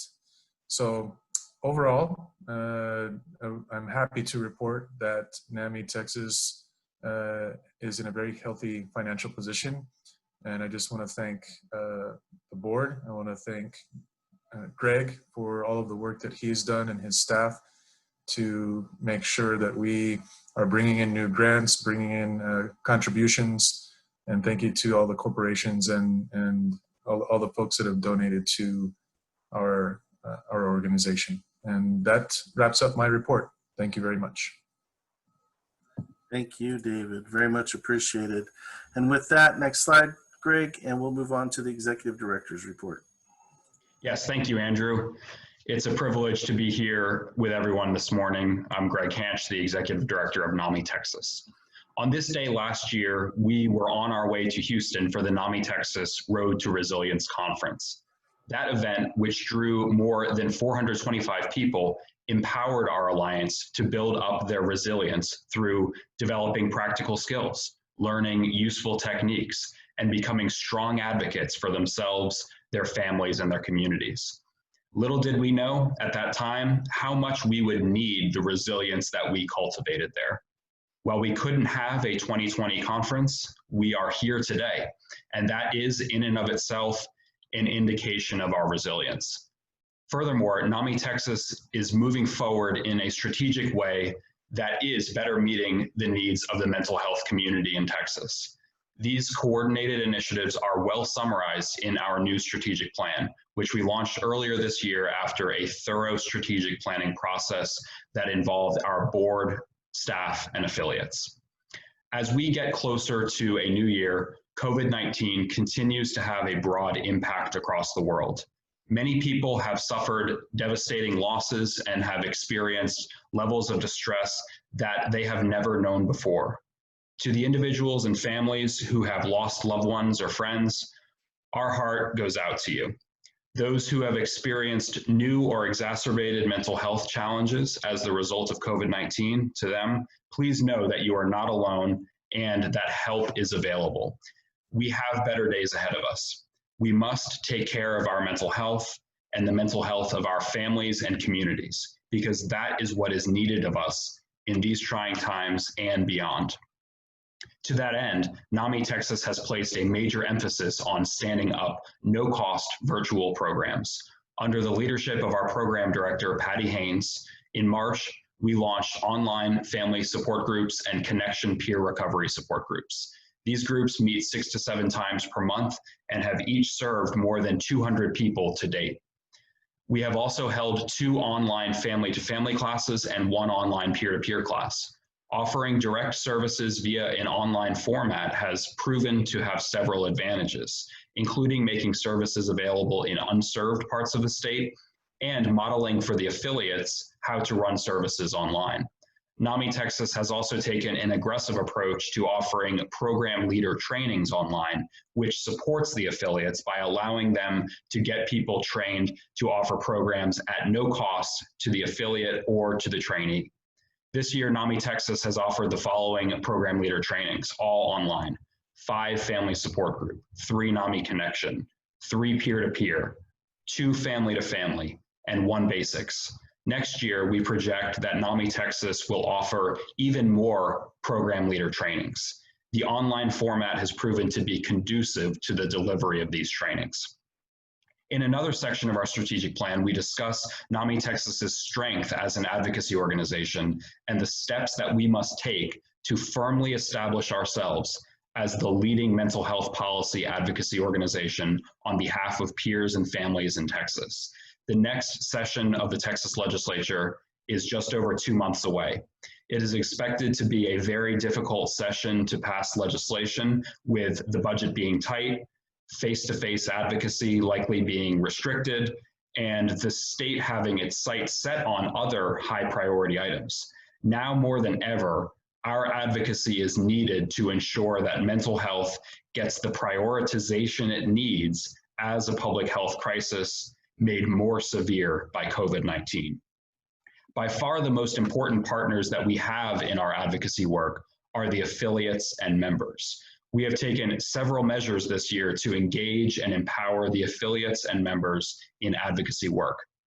These measures include establishing a state advocacy network that affiliates appoint members to, building up our bank of stories that we can utilize in our advocacy, offering 3 NAMI Smarts for Advocacy classes so far this year, with more to come, initiating action alerts and an advocacy newsletter through Quorum software, publishing a Vote for Mental Health election guide, and soliciting grassroots input into our new policy priorities. Regarding our policy priorities, I encourage you to stick around right after this business meeting to hear directly from our policy team, which has grown this year. We have added Matthew Lovett, our peer policy fellow, and Shell Diamond, our graduate level policy intern, to our existing team that includes our policy coordinator of the last 2.5 years, Alyssa Shagru. We are primed for a strong grassroots advocacy effort in the upcoming session and beyond, addressing many key issues identified by affiliates and members across the state. At several points over the last few minutes, I've mentioned efforts that NAMI Texas is making to support the affiliates.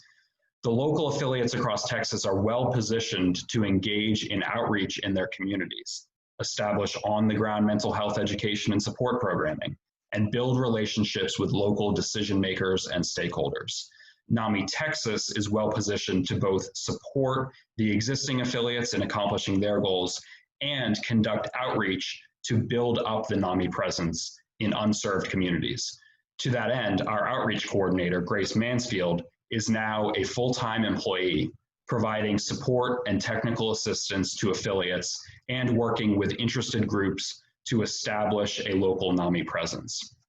This year, we have engaged in such projects as helping affiliates pull together community outreach events, moving startup groups through the newly relaunched affiliation process, hosting an affiliate development symposium webinar series addressing key topics identified by affiliates, hosting monthly Model A and Model B affiliate leader calls, and helping affiliates secure funding for their initiatives.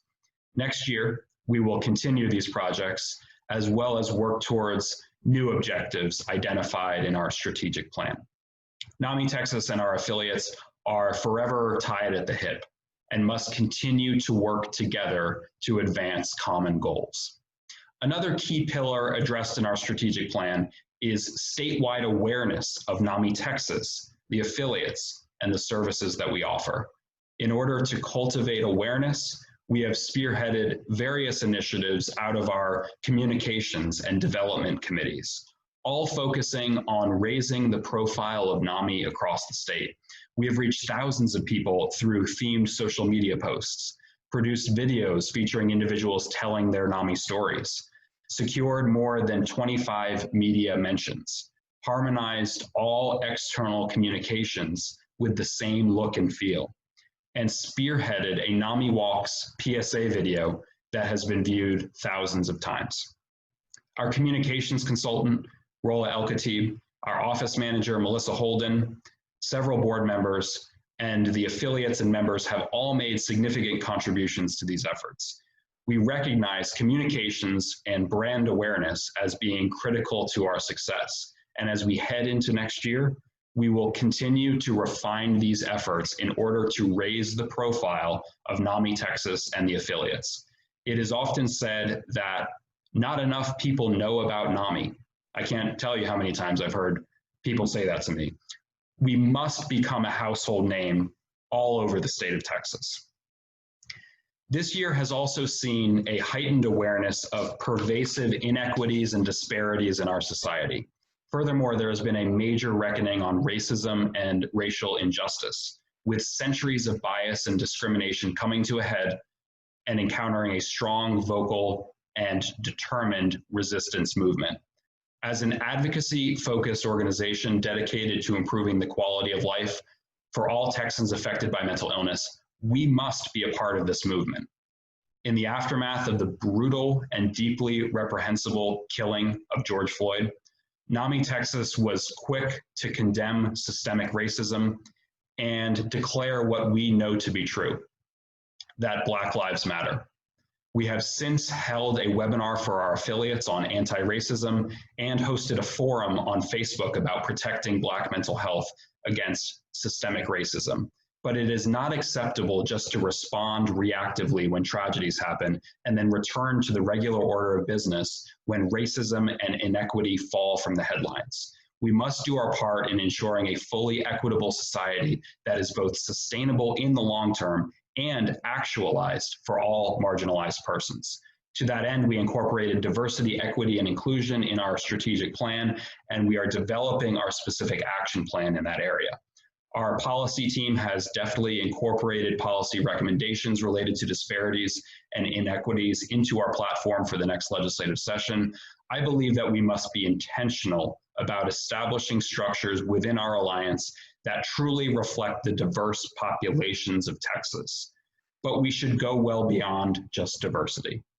We should prioritize resources for underserved or unserved communities and aggressively combat inequitable structures, both internal to and external of our alliance. In conclusion, I deeply appreciate each and every one of you for your service to yourself, your family, and your community. 2020 continues to be an extremely difficult year, but despite that reality, we have grown together and worked hand in hand for the betterment of Texas. The long-used slogan, "You are not alone," has grown a deeper resonance this year, and it has never been more true. You are not alone because you have and you will always have NAMI Texas. Thank you all so much for being here today. Thank you, Greg. Appreciate your Executive Director's report. With that, I just want to close or adjourn the meeting with saying thank you to all of our board members. Thank you to our staff. Thank you to the affiliates that have really helped us build our strategic plan and put together our 2020 through 2023 strategic plan and goals. With that, I will adjourn today's annual business meeting, and we will move forward into our public policy webinar. Thank you all very much for your hard work, sacrifice, and support.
All right, good morning, everyone.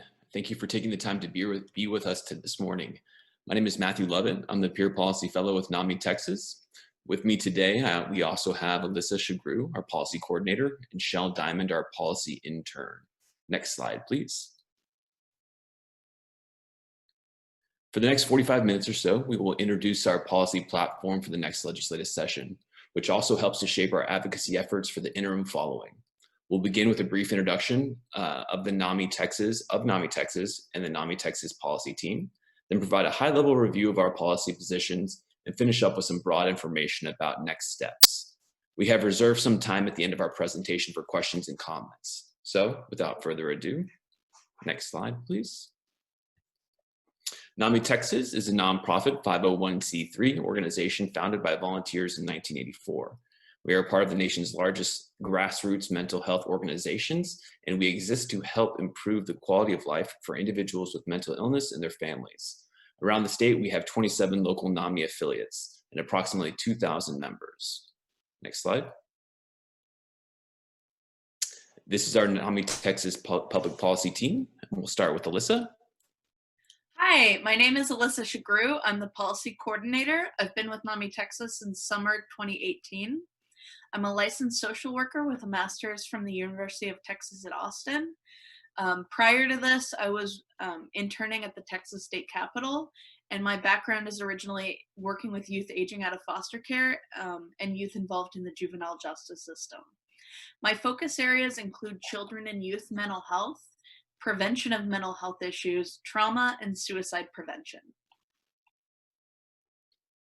All right, hello again, everyone. My name is Matthew, and I'm the Peer Policy Fellow with NAMI Texas. First and foremost, I'm a person in long-term recovery from mental health and substance use disorders. My primary policy interests are related to the intersection of mental health and criminal justice, substance use, and homelessness. Prior to my work with NAMI Texas, I supported individuals living with mental health and substance use concerns in various inpatient, outpatient, and community-based settings. In addition to my policy work with NAMI Texas, I'm a graduate student at the Graduate College of Social Work at the University of Houston. Shell? Hi, my name is Shell Diamond. I'm a current policy intern with NAMI Texas. I'm preparing to graduate next month with my master's in social work from Texas State University. I've been a social worker for the past 7 years, providing direct care within the judicial system, dual diagnosis programs as a case manager, and most recently in crisis services with the Mental Health Authority. This has included crisis services in hospitals, working with law enforcement, providers, and other professionals. I've witnessed firsthand the positive and negative effects of public policy on the availability and quality of services, which became the catalyst and inspiration for me to return to school, and policy became my passion. And in my internship with NAMI, I'm able to pursue this in the policy work, specifically in the areas of criminal justice, mental health, service availability, and community health. Next slide, Greg. So Greg touched on a lot of this. You may know NAMI for its mental health awareness campaigns, online and offline, our presentations, education classes, or support groups on mental health for individuals and families. But in addition, we engage in policy advocacy at every level. NAMI Texas engages in policy analysis to better understand mental health laws and budget, educating lawmakers and general public on mental health issues, testifying at the legislature and at state agency meetings. We have a photo of Greg there when he was testifying. Direct lobbying to urge the passage or non-passage of certain bills or budget items. Grassroots advocacy coordination of NAMI members and other mental health advocates through email, social media, and action alerts, engaging with the media, drafting bill language and budget amendments for filing, planning our mental health rally every other year, and building and working in coalitions on key mental health issues. Next slide. As a grassroots organization, NAMI Texas wants to ensure our priorities are heavily informed and set by our membership. Our public policy platform that we'll be discussing today was heavily informed and set by our membership. And I want to let you all know you can find this on our website, on the page for this annual business meeting, and under the advocacy tab for platform and priorities. We distributed our first survey in the spring of this year with open-ended questions about participants' experiences with the Texas mental health system, supports, policies, and programs. Based on this survey, we sent out a second survey over the summer that asked participants to rank and rate these priorities and offer additional suggestions. We took the results of these surveys along with existing NAMI and statewide mental health policy needs and developed this platform as a team. We took feedback and received approval from the member-based NAMI Texas Public Policy Committee and then the Board of Directors. We chose to divide the priorities into 7 categories. These priorities that we cover today are not an exhaustive list of what we will advocate for or priorities we are willing to support, but it's a guiding document. It's our North Star. So let's get started on our first category in the next slide. Again, you can follow this from the document on our website as well and get a lot more in-depth information from that. 40-page document. Our first category is early intervention. So this category focuses on children, youth, young adults, and the services they need at the onset of mental health issues to be able to recover, manage their condition, and live healthy and full lives. Many people believe children and youth can't be depressed, but half of all mental health conditions begin by age 14, and when left untreated have serious negative impacts on a young person, including higher dropout rates and juvenile justice system involvement. Since we see an average delay of 8 to 10 years between when symptoms first appear and when a person finally gets help, we owe it to our young people to intervene earlier. Next slide. So how can we intervene earlier? So here's some of our recommendations. We recommend more student and family mental health education. The last legislative sessions allowed progress on improving mental health for students through more mental health informed policies, training, and partnerships with community mental health services. However, we still have more work to do to bring students and families into the conversation. We recommend expanding mental health education for students beyond elective health curriculum and providing funding opportunities for organizations like NAMI so we can provide education and support to families whose children are experiencing mental health issues. You know, children look to their parents to be able to understand what's going on and see whether or not they want to get support. So that's why we really need to work with families. We also recommend the state explore opportunities to expand funding for certified family partners, individuals with lived experience helping their child navigate the mental health system, which may include Medicaid reimbursement or pilot programs for school districts. Next priority, we want mental health coverage for children guaranteed in the insurance code. Many children do not fall under current definitions for serious mental illness based on age. They fall under serious emotional disturbance diagnosis, and insurance companies are not required to cover that under state law. So we want to change that.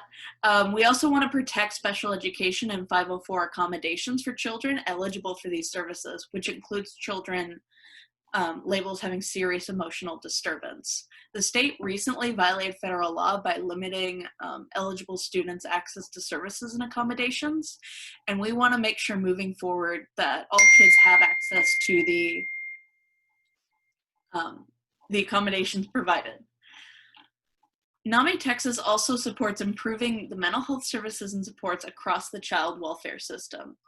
So this looks like ensuring parents and guardians with untreated mental health and substance use disorder can access the services and supports they need to prevent their kids from being removed and put these families on the road to recovery. We also want to reduce the wait list for the Children's Mental Health Residential Treatment Relinquishment Avoidance Project. A lot of words there, but basically families whose children have serious mental health issues often can't access residential treatment services they need due to cost and eligibility issues. And so they have to make the difficult decision of either their child doesn't get care or they may have to enter them into foster care so they can access residential treatment. A few years ago, this project was designed to keep families from having to do that, having to make that difficult decision. And it's been a great project, but we just want to make sure everyone who needs this program can get access to this program. Finally, youth aging out of foster care with mental health issues need additional supports as they transition into adulthood, including additional capacity for supervised independent living programs and case management services attuned to their specific needs. For young adults, we'd like to see more access to mental health providers in colleges and universities, insurance coverage and funding for, a very effective, important program, coordinated specialty care for first episode psychosis, which is a highly effective collaborative care model for treating early psychosis that exists in our state, but just, needs increased capacity and insurance coverage, and creating systems that are responsive to trauma, as well as increased mental health supports for survivors of interpersonal violence.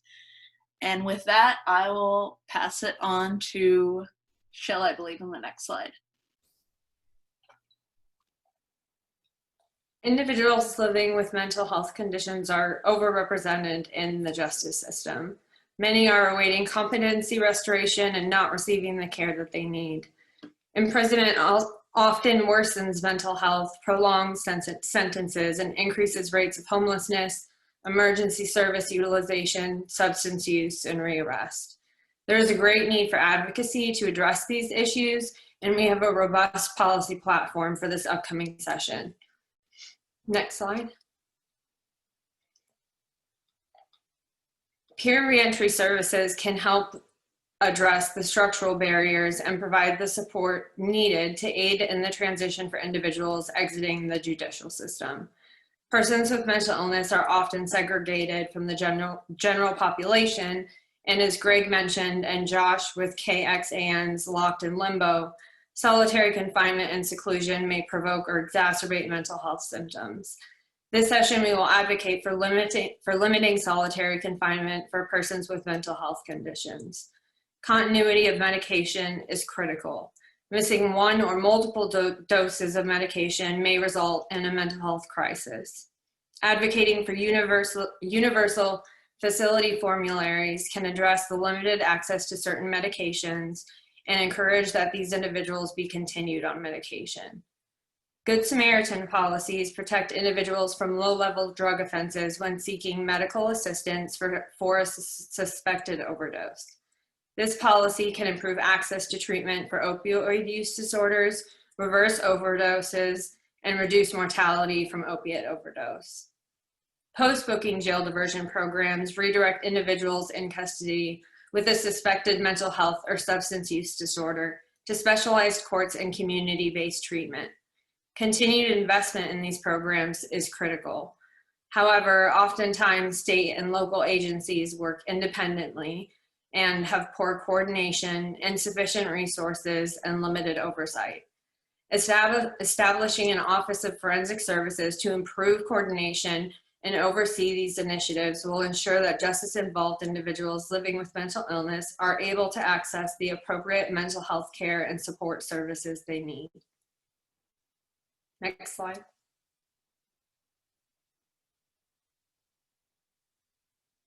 Hey everyone, in addition to early intervention and criminal justice, one of our policy platform groupings is insurance coverage, parity, and medications. You may or may not be aware, but Texas has the highest uninsured rate in the nation. It's not even close, really. The uninsured rate here is at roughly 17.7%, which is around 4% higher than the next closest state and almost double the national average.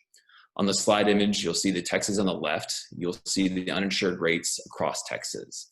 Deep red represents an uninsured rate between 27 and 40%, and light red represents between 5 and 14% uninsured. The Texas on the right represents the ethnic and socioeconomic breakdown of Texas. You'll notice that the individuals who live along the border, who predominantly identify as Hispanic and low income, represent the highest uninsured rates in Texas. It's hard to tell with this image just because of the size, but the lowest uninsured rates are around urban areas that are predominantly white and high income. In addition to insurance coverage in general, parity in coverage is still lacking. Medical and surgical benefits often still exceed those for mental and behavioral health. Naturally, inadequate insurance coverage and coverage parity impacts the services that Texans living with mental illness receive, which includes essential psychiatric medications. The situation has been worsened by the COVID-19 pandemic. An estimated 659,000 Texans lost employer-sponsored insurance. Next slide. With respect to insurance coverage, one of our primary goals is to enhance Medicaid and CHIP coverage for low-income adults and families. Texas is one of the only remaining states where uninsured workers with jobs below the poverty line, like childcare educators, grocery store cashiers, and aides to seniors and people with disabilities. Medicaid expansion would provide a health insurance option to an estimated 2.2 million uninsured low-wage Texas adults by January 2021. In addition to Medicaid expansion, we are advocating for increased support for mental health programs and community partnerships, such as those funded by the 1115 Transformation Waiver, which currently funds 1,400 projects serving 12 million Texans. Unfortunately, it is set to expire in 2021. We are advocating for an extension of the 1115 program to ensure that low-income and uninsured Texans receive mental health services. We would also like to improve coverage of short-term health plans. Short-term limited duration health plans are intended to provide affordable coverage for individuals waiting for more comprehensive benefits to begin. Unfortunately, these plans often fail to cover pre-existing and chronic conditions, mental health care, maternity, and prescription medications with high out-of-pocket costs.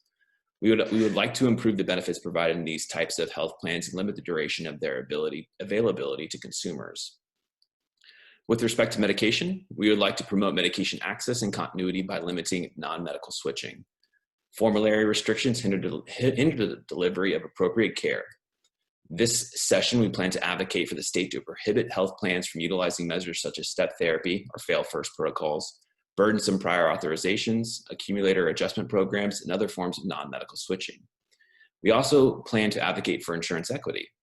Insurance parity statute dictates that mental and behavioral health care coverage be consistent with plan, medical, and surgical benefits.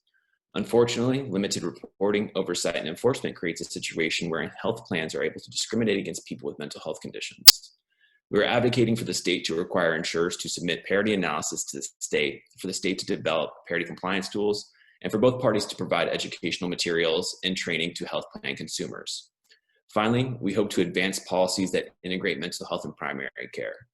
Primary care providers are often the first to see and assess individuals experiencing mental health concerns. Unfortunately, primary care providers may not have the resources or training to provide comprehensive mental health coverage.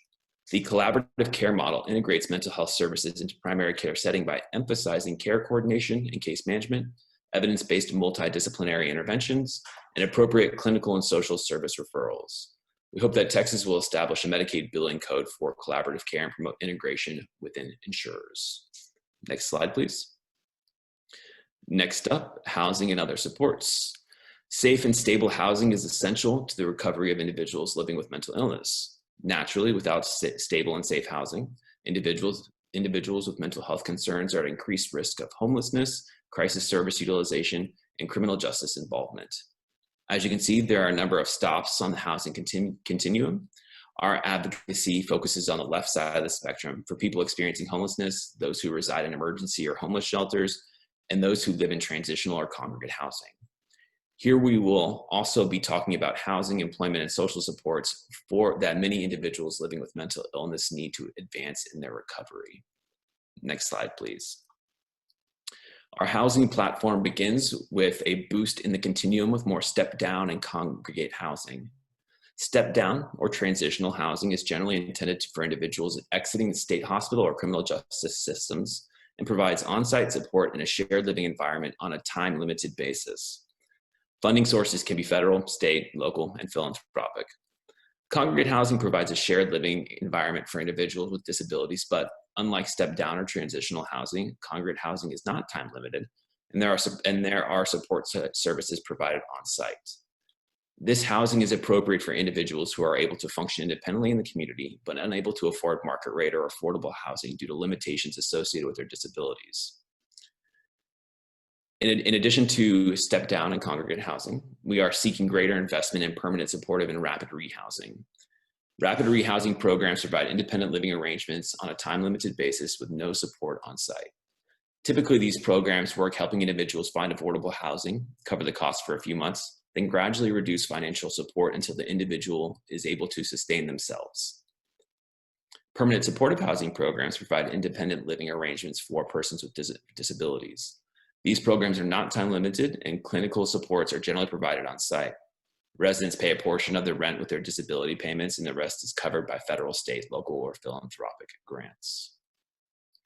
In addition to actual housing, we are seeking increased rental and utility assistance funding for people with mental illness. This is pretty straightforward. Time-limited financial assistance with housing and utilities for individuals with mental health concerns. On the service side of this section, we are seeking improvements in the home and community-based adult mental health program. The HCBS AMH, it's quite an acronym. The program is a needs-based program for individuals with high frequency or prolonged inpatient hospital or emergency room utilization, as well as criminal justice involvement. We believe that individuals that qualify for this program are one of the populations most in need of high-intensity mental health services. Unfortunately, currently, program demand far exceeds supply. Finally, we support additional funding for clubhouses and employment support. Clubhouses are community-based centers that help members explore employment, housing, and education opportunities that match their skills and needs. People who utilize clubhouses experience greater employment outcomes, reduction in rehospitalization and recidivism, better social relationships and inclusion, and improved quality of life. Next slide. As Matthew mentioned, even before COVID-19, the prevalence of mental illness and mental health concerns among adults was increasing, and Texas ranks second to last in access to care. There is a substantial unmet need for mental health treatment among youth and young adults. Mental Health America's recent 2021 report highlights this gap. 59.6% of adults and 67.1% of youth couldn't access the care that they need, which is over 2 million Texans. Next slide. We hope to accomplish expanding the capacity in the mental health care system and highlight the urgency to address this unmet need during the upcoming legislative session. Community-based outpatient programs are historically underfunded, causing long wait lists and limited access to mental health treatment. This can result in individuals experiencing a mental health crisis, involvement in the justice system, utilization of law enforcement, emergency rooms, and inpatient hospitalization. Further, this contributes to the prevalent reliance on state hospitals, both from the justice system and in the community, and continued funding to modernize care and expand capacity within state hospitals is desperately needed.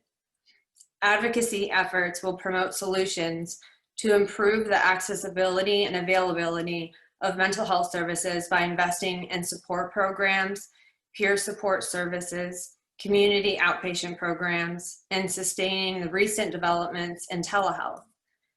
Psychiatric APRNs, or advanced practice registered nurses, are more likely to practice in rural and underserved communities. However, state regulations limit their availability to practice within their full scope of practice.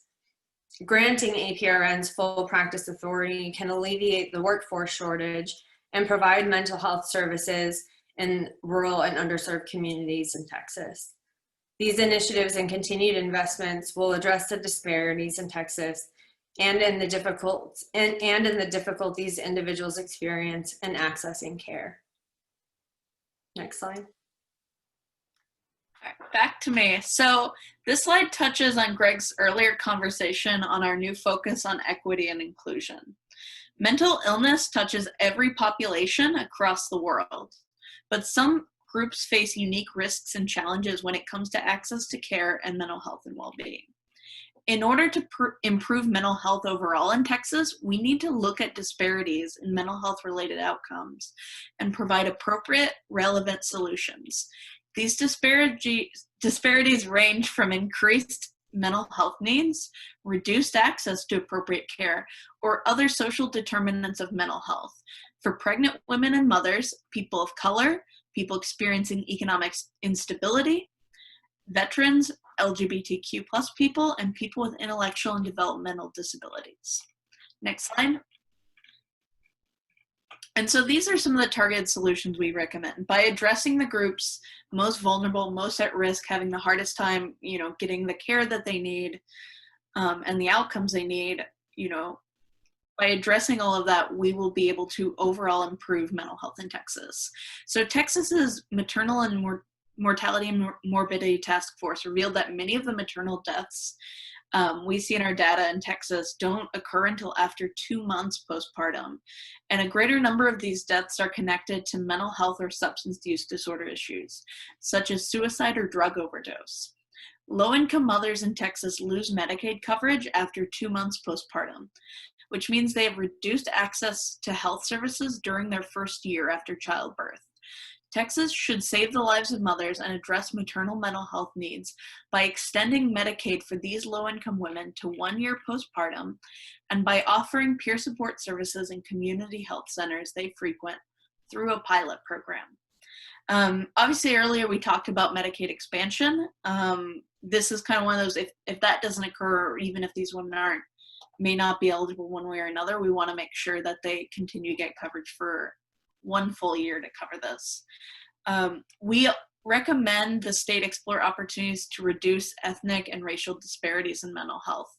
This may include stronger requirements of implicit bias training for healthcare professionals. a reopening of the Center for Elimination of Disproportionality and Disparities that was sunsetted in 2018, and a student loan forgiveness and scholarship program designed to train and retain people of color as mental health providers. These are just some of the ideas we can explore to address this disparity. Next, COVID-19 has had a devastating impact on the economy, but we've already known for a long time that the stress of poverty and economic instability has a negative impact on a person's mental health. So we advocate for policies that mitigate that impact of economic instability. So this includes paid sick leave being an option to accrue for all employees. So people aren't going to work, sick, spreading illness, or not having the opportunity to take a mental health day. Efficient processing of unemployment benefits within the Texas Workforce Commission, so people can have the money they need to survive and be stable, and an extension of emergency SNAP benefits without time limits or work requirements until the end of the COVID-19 pandemic, so people aren't food insecure. We also recognize that with the sacrifices our veterans make for our country comes trauma and increased rates of mental health issues, including suicide. To protect the mental health of veterans, we encourage continued investment in mental health services and supports that supplement federal programming, including veteran-specific suicide prevention programs, and by requiring insurance companies to cover treatment for post-traumatic stress disorder. LGBTQ people experience serious disparities around mental health and suicide, with gay and lesbian students in Texas reported being 5 times more likely to have attempted suicide in the past year in 2017 than heterosexual students. We recommend banning conversion therapy, or the practice of attempting to change a person's sexual orientation or gender identity, as it's not proven in by any of the major mental health professional organizations, and it's also severely likely to increase the risk of suicide.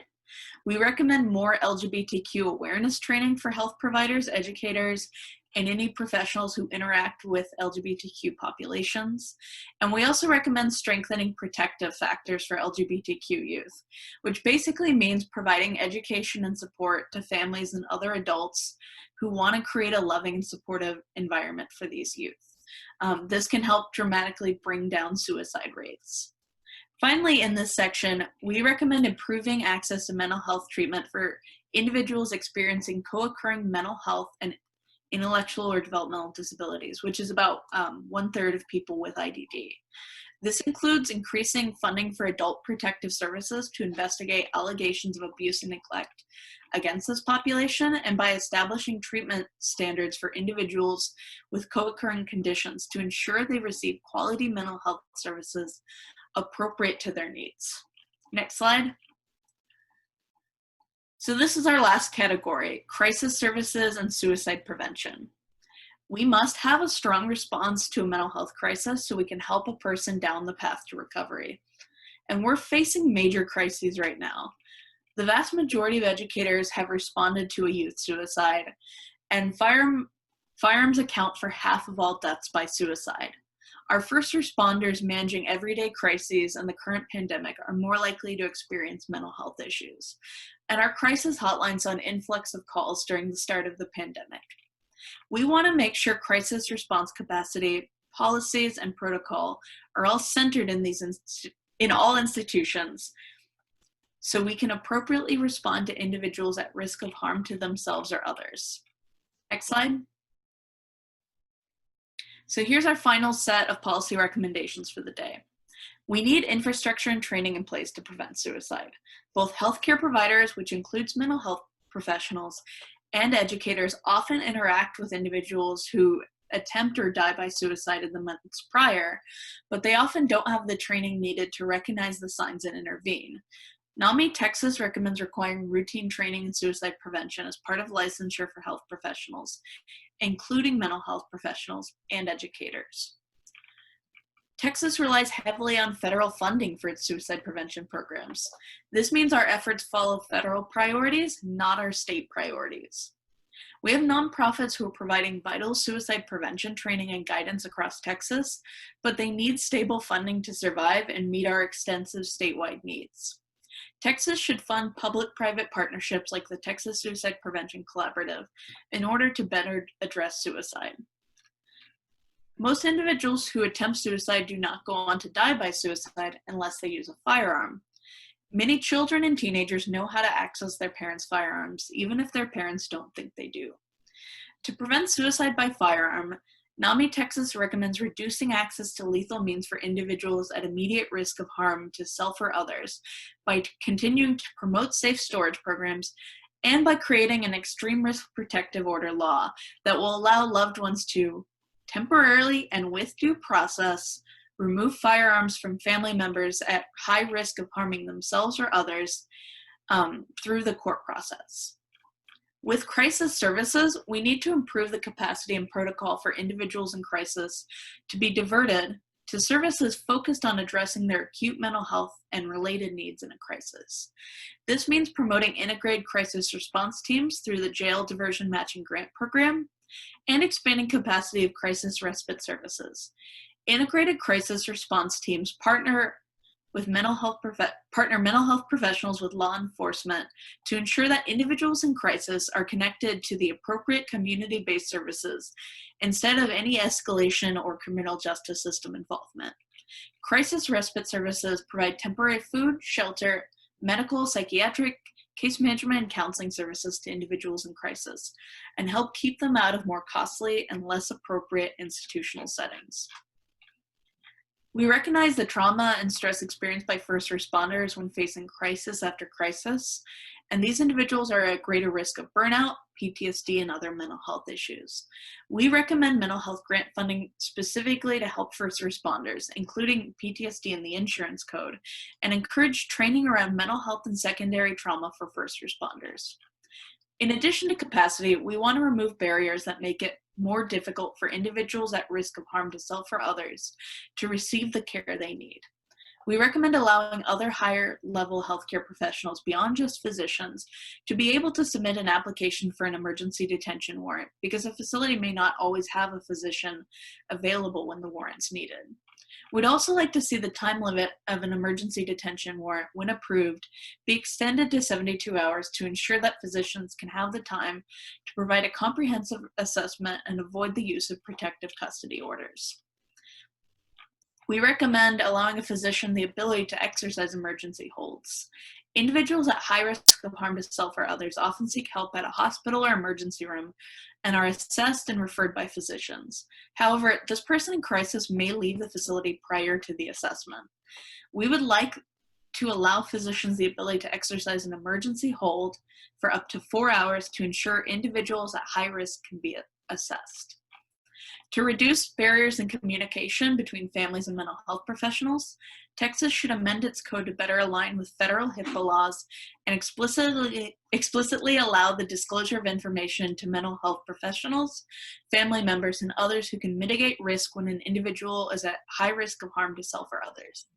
This can help improve treatment and discharge planning by allowing these parties to communicate critical mental health and medication history and other limited information.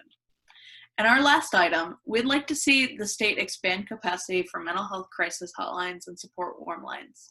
We appreciate the creation and support of the statewide COVID-19 mental health hotline, and we'd like to ensure funding continues through the end of the pandemic and beyond.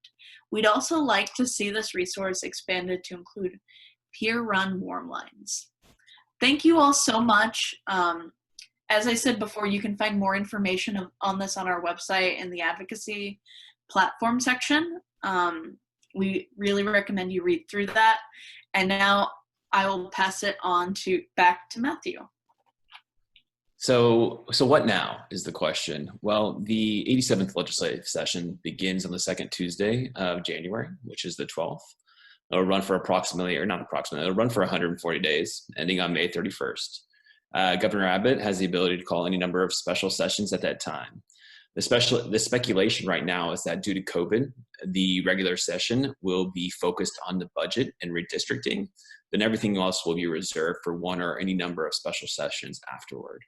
With that in mind, we've heard that legislative offices are being told to be mindful of the number of bills they file, which means that significantly fewer bills will be considered during this session. With respect to advocacy, we have not yet heard how and in what capacity we'll be able to deliver testimony, engage with legislators, and more generally, participate in the legislative process. Likely, testimony will be delivered virtually, but again, that information hasn't been published. However, as of right now, NAMI Texas is scheduled for, NAMI Texas Capitol Day is scheduled for Wednesday, April 6th. The plan is to host a rally, issue briefing, and advocacy training on the Capitol grounds. We are uncertain if Capitol Day will be allowed to happen, just like everything else, but we are exploring ways to hold this rally virtually. Well, with so much uncertainty, one thing that we can say for sure is that you should sign up for our advocacy newsletter and action alerts. We publish an advocacy newsletter twice a month, the first and third Wednesday, which may increase during regular and/or any number of special sessions. In the newsletter, we provide up-to-date information on legislative happenings, advocacy opportunities, and mental health policy updates. I will drop a link in the chat shortly where you can sign up for the newsletter. In addition to the newsletter, we will be running a number of advocacy campaigns in the run-up to and through the session. These are neatly packaged opportunities for you to share your experience, reach out to legislators, and generally advocate. Maybe as simple as putting your name on a stock email to your legislator, or perhaps it may even be sharing your story with a legislator or a legislative committee. These campaigns will be advertised in our newsletter, so please do sign up at the provided link. Next slide. That about wraps it up for the NAMI Texas policy team. Does anyone have any questions, comments, concerns?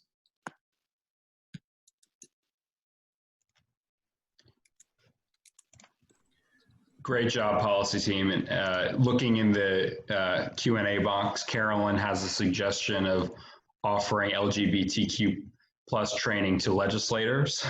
That's something that needs to be looked at. I think clearly there is various training needs, and I know we have in our platform training, LGBTQ+ training for mental health professionals, and there's a dire need for more awareness of issues facing that population. No question about it. Yeah, that would be fantastic. We probably wouldn't be leading it, but if somehow that came up, I think we would be more than willing to join in on the issues we talked about. I will say the challenge somewhat with any of these is the people who show up are the people who are already interested in something. But as agreed, it's definitely needed. Looks like another question. Sounds like a bombardment of concern. Will the legislature just tune us out? I hope not, and I don't think they will. Policy team, what are your thoughts on our ability to make a significant impact in this upcoming session? I think it'll be I think it'll be a greater challenge for anything where we're asking for funding. That doesn't mean we won't ask for those things. It will be a little bit easier for some of the things that aren't relevant to the budget or take such a small amount of money that they're not going to get a fiscal note. We've had quite a bit of interest in mental health issues over the last several sessions, in part because of the work NAMI and some of our close advocates and the colleagues in the advocacy community have engaged in. There's still strong interest in mental health policy. So I think they'll be engaged in all of this, and I think there will be different asks for different lawmakers depending on what their specialty area is. So you wouldn't ask one lawmaker to do all of these things, but I think this is definitely kind of a menu for those who might be interested in any number of mental health issues. I hope that answers the question. I just want to emphasize that point also. I think so far, just in the testimony that we've submitted, we've really tailored it to within the context of what's happening. And a lot of the focus is on the budget and the financial impact. And so for instance, emphasizing how APRNs or telehealth could actually reduce costs to Texas is a way that we've incorporated things on our platform that are important and conveying those messages to members of legislation.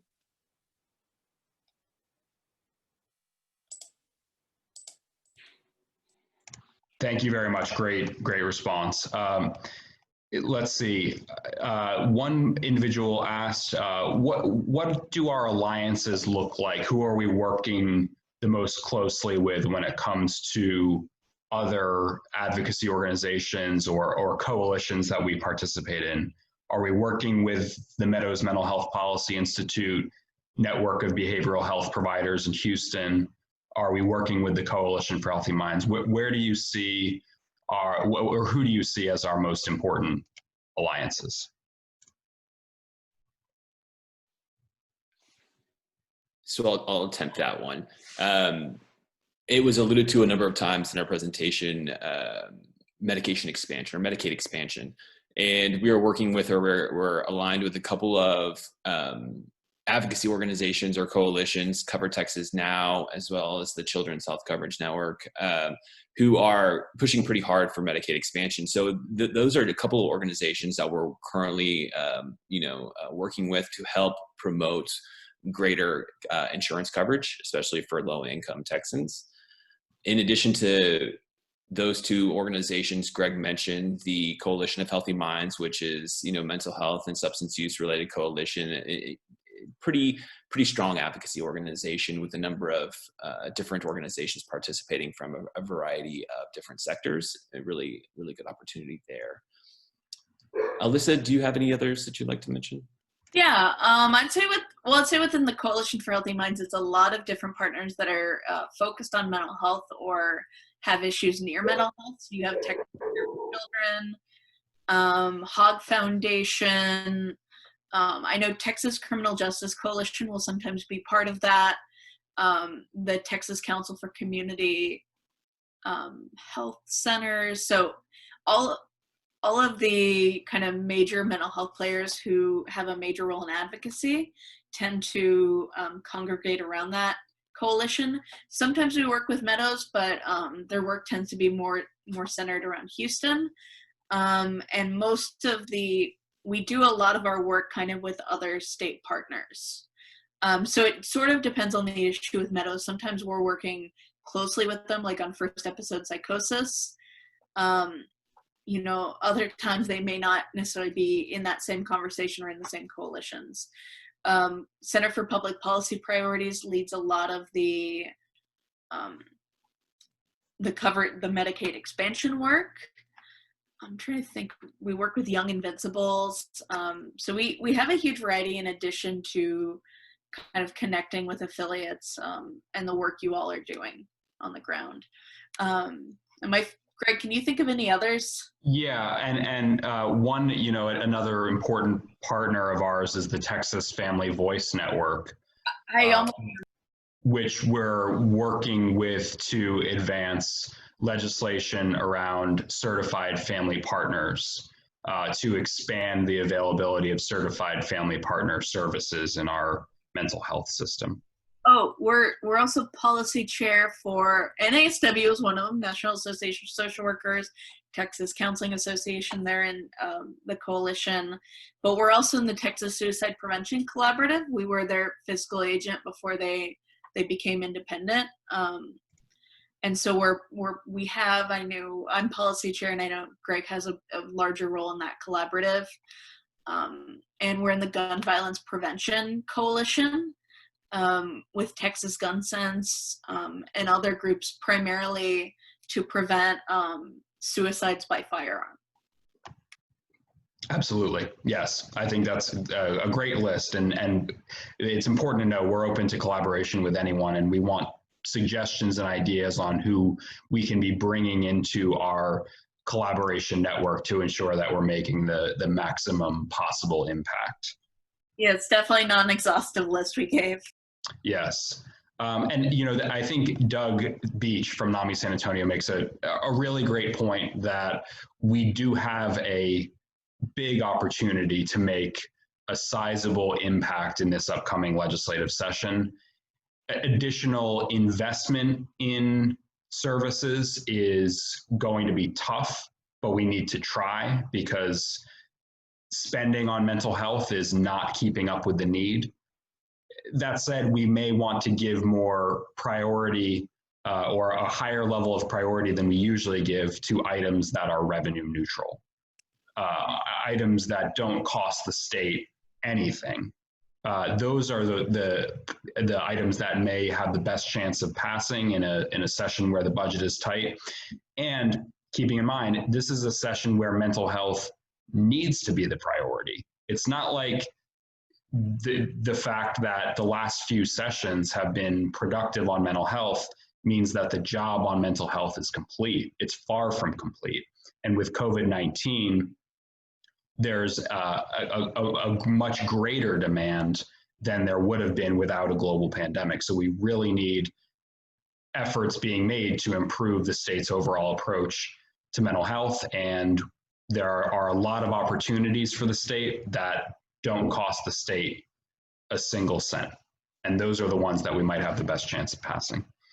Absolutely. And I noticed Doug Beach put in the Q&A kind of a prioritizing revenue neutral solutions as well. And so I think we have a lot of opportunities to change things that may not cost a lot of money. But I will agree with that and go back to, we recently received the legislative appropriation request. So what HHSC is asking the Legislative Budget Board for. And we saw major cuts in the children's mental health services area being proposed. And so both federal funding's being reduced and state funding's being reduced. And that's something where we've made a lot of progress on, and this could potentially really move back on that progress. So this session might very well be, we're trying to protect the programs that we already have and really try and push them to, go into the rainy day fund rather than, cut these programs from very vulnerable children and adults for the other programs. And we didn't include that in here because that information only came out a week ago.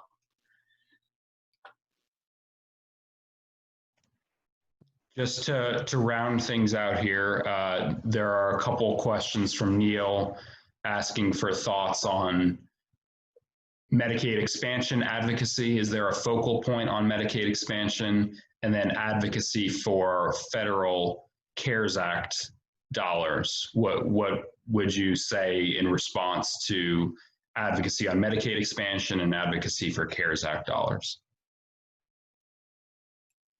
Matthew, do you want to give some perspective on Medicaid expansion, what's being done to advocate for that, and what the chances of that are? Yeah, I can give some general information. So with Medicaid expansion, a number of those groups that we're working with, which I already mentioned, are doing a lot of publicity this time just because of the composition of the Texas legislature. They anticipate it being kind of a hard sell, despite the evidence that shows the benefit of Medicaid expansion. A lot of people are maybe a little bit reluctant to entertain that kind of idea.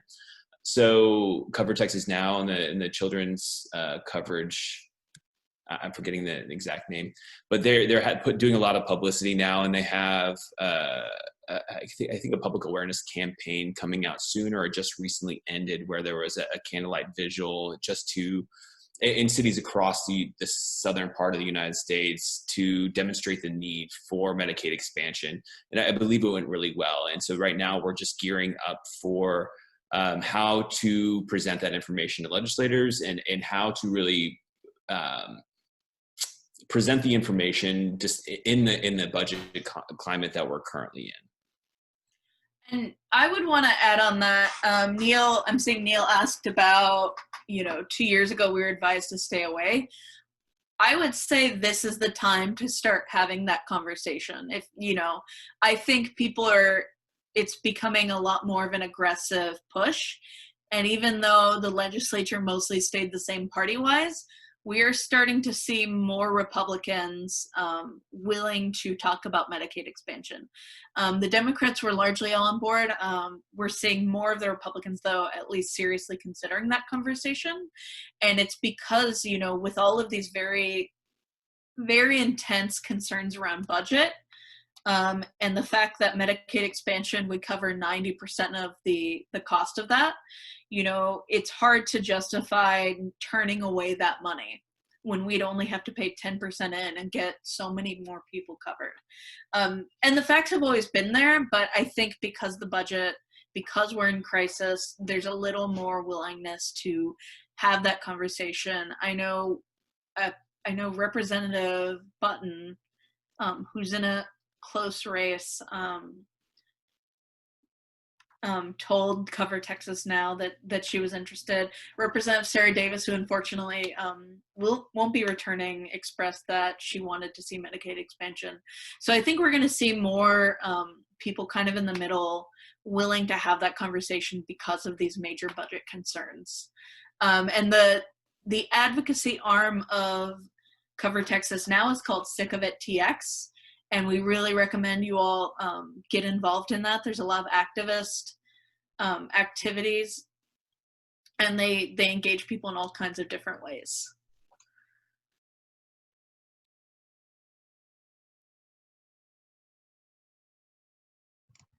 Very good. Great. Well, I believe that brings us to the end of the Q&A. General comment from Doug Beach. The Texas HHSC Behavioral Health Advisory Committee is adding a subcommittee on access to care and community engagement. Part of the purpose is to give communities across the state a chance to weigh in on their needs, focusing on access and how communities can play a role. If interested in participating in the subcommittee, NAMI members can contact Doug Beach, who is the president of NAMI San Antonio. Thank you, Doug. And thank you all. Thank you for spending your time with us today. We certainly appreciate that. We know you could have spent your time doing other things today. We know that there may have been some distractions that came up in the news headlines throughout the course of the last few hours. Thank you for giving us your attention and hearing about the work that NAMI Texas has been doing over the last 12 months since our last meeting. I think the future is bright for NAMI Texas and for the Alliance across the state. And that is largely thanks to the support of so many individuals and families in Texas. We do encourage you to support NAMI Texas and donate to NAMI Texas. We're a growing organization. We're working very hard, and we have ambitious goals for the future in providing a higher level of support to our affiliates, to our members, and to the communities across the state. So thank you for your consideration of that, and thank you again for your time. And if you need anything from NAMI Texas, please do not hesitate to reach out. We are here to collaborate. We're going to wrap up the webinar. We'll leave this slide up on the screen, but for a few minutes, but we are going to turn off our mics and cameras, and we will see you again very soon. Please remember that we have a webinar on Tuesday evening, the night before Veterans Day. You can learn more about that by visiting namitexas.org/webinars. And we also have many upcoming virtual programs, support groups, classes, training. So please also visit our website for all of that information. Thanks again, everyone. Have a wonderful rest of your Saturday.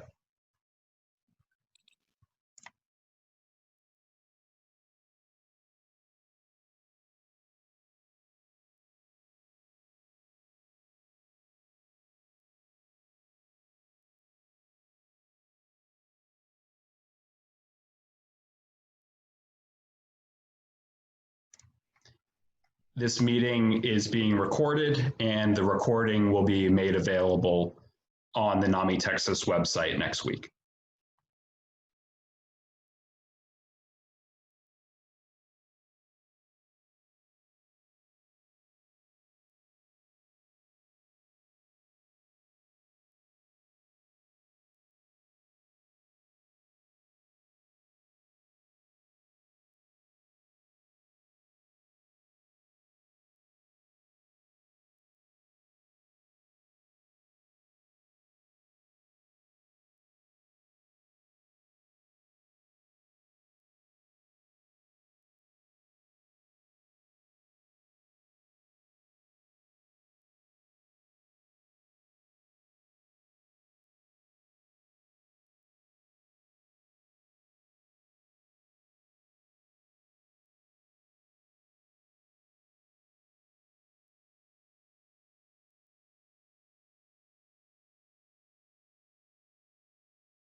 you.